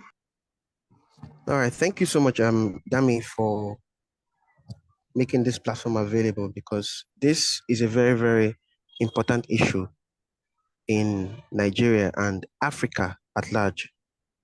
My organization deals with Africa, and one of the problems that we've identified that we have as Africans is we seem to always be looking outside for solutions. Meanwhile, we have local problems. Why are we looking for foreign solutions to our local problems? And so all our experts, our scientists, our engineers, after going to school for so many years, we'll still end up waiting for handouts from the experts abroad, the research from abroad that we will now use in our locality, in Nigeria, in Africa. We are not saying that genetic modification in itself is some sort of witchcraft or sorcery. We understand the science, we've done our research, and we understand that there are benefits, there are possible benefits and applications in medicine and several other fields for genetic modification. But when we pay a closer look, we realize that there is something deeper going on behind the scenes. Some of the previous speakers already highlighted that these GMO seeds that are being supplied to African nations are being supplied by majorly four corporations. 4 companies are supplying majority of the seeds to Africa. Now, if you take a closer look into these 4 companies, you see a track record that they have, a dark past. There is a book I would like to recommend for us to read. It's called The Monsanto Papers. The Monsanto Papers. You will get to see all of the history of Monsanto and the various lawsuits they've had over the years for the chemicals that they have produced that have been harmful in several nations and to several individuals, causing cancer. And they knew. It's not that they were ignorant, they knew. But because they valued profit over human health, they covered it up. Someone pasted a photo of the research by Dr. Seralini about the research he conducted on using Roundup on lab rats. And within 2 years, he found tumors on over 80% of the rats. This research was fought. This research was fought by Monsanto, and they tried to suppress it. And Meanwhile, some people are advocating you have for... less than 50 seconds, please, to Thank you very much. what you are saying. Less than 50 seconds. Thank you very much. I'm rounding up. Meanwhile, we look on WHO's website and see that GMOs are safe. Are we aware that the same WHO that told us that mandated lockdowns and vaccines in 2020 and 2021 came out this year to say that it seems like vaccines are unsafe? The truth is, science is not a finished product. Science is continuous. Science is constantly in development. So we must always question the things that we receive as science, because in today's world, everything is done with an agenda. Thank you so much. We really appreciate it. Thank you so much. Thank you so much. So we want to hear from the speakers. Thank you. We want to hear from the speakers. So you have the floor, sir. Okay, thank you once again. My name again is Professor Christobeg Amoa, and there are issues with GMO. That is why we are discussing here. Why, in the course of the webinar, certain questions were thrown up. Before I go straight to the question, there is a research by one of my PhD students. We've just sent a paper we've just sent one paper out of that research. It was accepted yesterday for publication. And one of the things we found out from that research, that my student is working in the area of agrochemistry, agrochemicals. We found out that the rate of utilization and consumption of agrochemicals, particularly herbicides, and the pesticides that are used for post-harvest mitigation losses, the rate has risen tremendously over the past few years in Nigeria. And in our surveys, we found out that some of the agrochemicals that are even used in agriculture are as a result of the development, the emergence of resistant weeds in the fields. And in our questioning farmers, we found out that they are even increasing the concentrations of those chemicals as they apply them to the fields. And they are also combining them, mixing them up in cocktails of, comprising some of the banned chemicals. The reason for this we have found out is very simple. With the increase in application of herbicides and pesticides, naturally, species will develop resistance. And we have a concept called superweeds. Superweeds have emerged on Nigerian farms, necessitating the application of higher concentrations of herbicides and chemicals generally. Now, there was a question that, are these things posing any health threat to the consuming public? As a researcher with over 25 years of research experience in the field of agrochemistry and bio-inorganic chemistry, I can tell you that there is a real danger, because those chemicals are themselves very toxic. Some of them are organochlorines, some of them are organophosphates, like glyphosate is an organophosphate. We have research that glyphosate and atrazine are estrogen promoters. They are endocrine disruptors. And that is the line through which you are getting a climb in the graph of breast or mammalian gland cancers. The same thing is applicable to testicular or prostate cancers. These are research that we have read, and we have also carried out some of them ourselves. Now, it is very easy for ignorance to even be procured. But we are here to enlighten Nigerians because we went to school. I researched my PhD at Queen's University in Belfast. And I participated in some of this research. The questions were that, are there any deleterious effects of genetically modified organisms?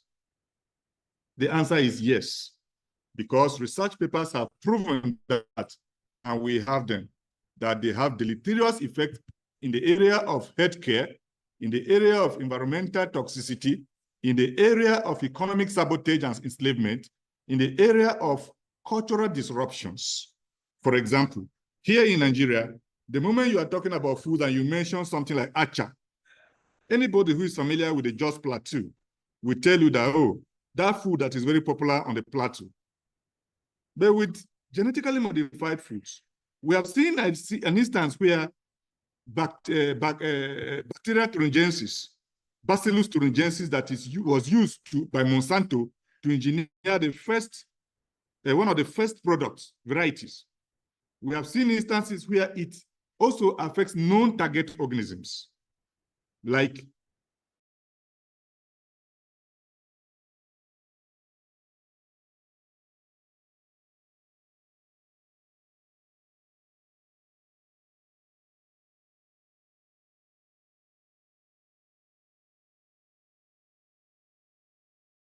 of the adverse effects of these substances, like the engineered crops to resist or to kill pollinators.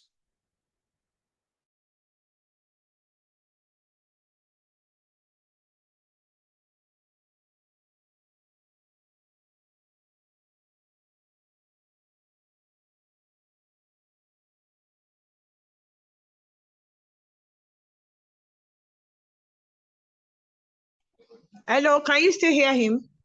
No, it's like his network is bad. Okay, I think how many of the speakers? It's not bad.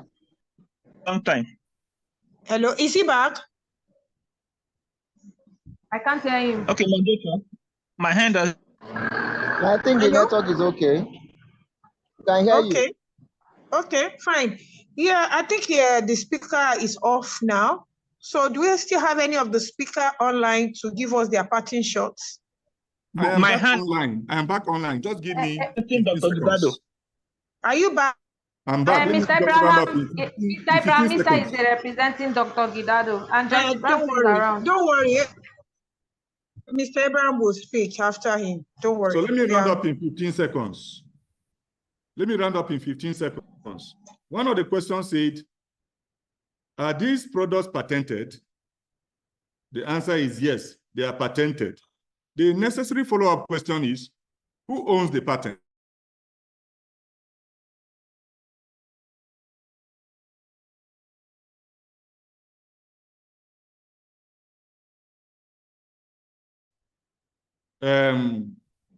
According to, can you hear me? We can hear you. Your 15 seconds is over. Okay, yes. Thank you. Thank you. Thank you very much for your insightful responses. So we have Dr. Abraham, Abraham yes. Issa, please. Mrs. And then we'll have Joyce Brown from OMF so that we can round up. Thank you. Hello, Abraham, Mr. Abraham. I'm back now. Thank you, moderator. Okay, great. Majority of the opinions be scientifically proven. Number two, Nigerian scientists professor on PBRKP. You can contact IAR and replanted. Also a farmer, I'm also able to get a key. I'm still eating this crop. To believe in the Nigerian science, but safety management agencies, citizens of the country, friends are here, our family. There's no reason why. Please believe us. For have any proof, if you have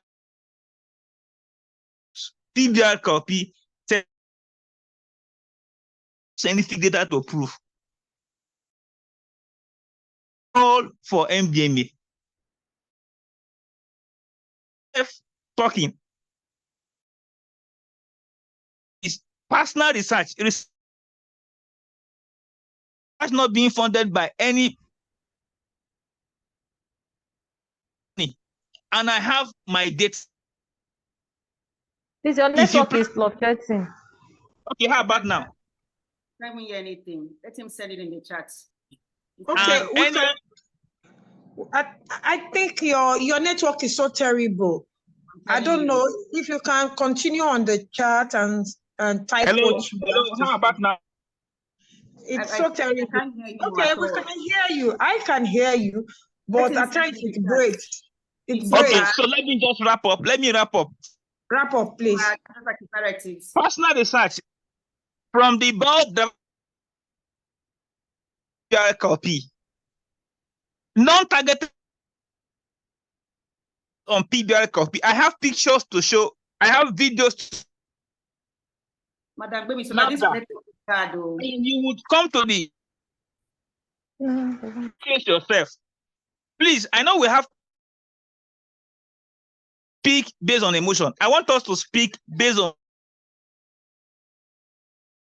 on behalf of Dr. Gidado, I want to thank all of you. Yeah, thank you so much for this. Yeah, Madam Joyce, can you just give us your pattern shot? Hello, is she still there?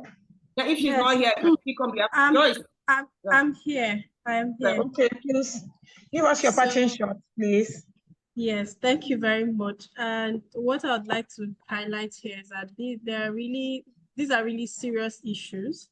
And the truth is that Nigerians want answers. So it would be really good to have concrete answers to the questions that we are asking with regard to GMOs and their introduction into the country. So there are some answers that have been given, and the answers are not satisfactory. For example, on labeling, saying that, okay, GMOs are labeled, but that is when they're given to farmers. After the farmers plant and then harvest and they put them out in the market, are those ones labeled? That is just one of these questions. So it would be good for the federal government to actually allay the fears that Nigerians have by showing us proof that adequate risk assessment has been done and showing us the proof that GMOs are actually safe, not relying on the word of those who are marketing the product or the producers of GMOs themselves, but independent research that we as a country have conducted to certify that GMOs are safe before we continue to introduce them to Nigeria. And I'm also, Joyce gave me 2 minutes from my time. I want to add that. As I was saying, let's calculate this thing. I know when I say this is an issue of life and death. So if people are emotional, it's very good to be emotional. We're talking about my food, we're talking about what goes into my tummy, we're talking about my environment. So we cannot just be placid and laissez-faire. It's okay. What sera, what will be. No, you have to be emotional. Be able to do what with the money. For the next that you not get. So nobody should come and tell us that we should not be emotional. We have the help. It involves our lives. Thank you so much. Somebody is not muted, please. Yeah, thank you very much. Mr. Hello, please. Can you mute yourself now? This is Madam Baby, so I have the floor. Hello. I had the floor. I was speaking on behalf of Who is speaking now? Who is speaking now? This is Miriam Bassi. What's up, yo? Extension from home. Speaking. No, may I know who is speaking now? This is Miriam Bassi Orumude. Speaking also. Simi, can you please mute? Mute the person. This is Miriam Bassi Orumude speaking. I have the floor now. Madam Baby Sola, this is Miriam Bassi speaking.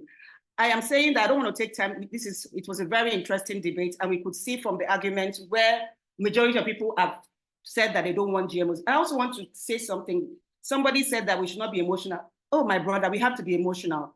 When I speak internationally on this, and people even cry because of this, it's a matter of life and death. Because what you eat can actually eat you. Go to the hospitals and see a number of people that are allergic.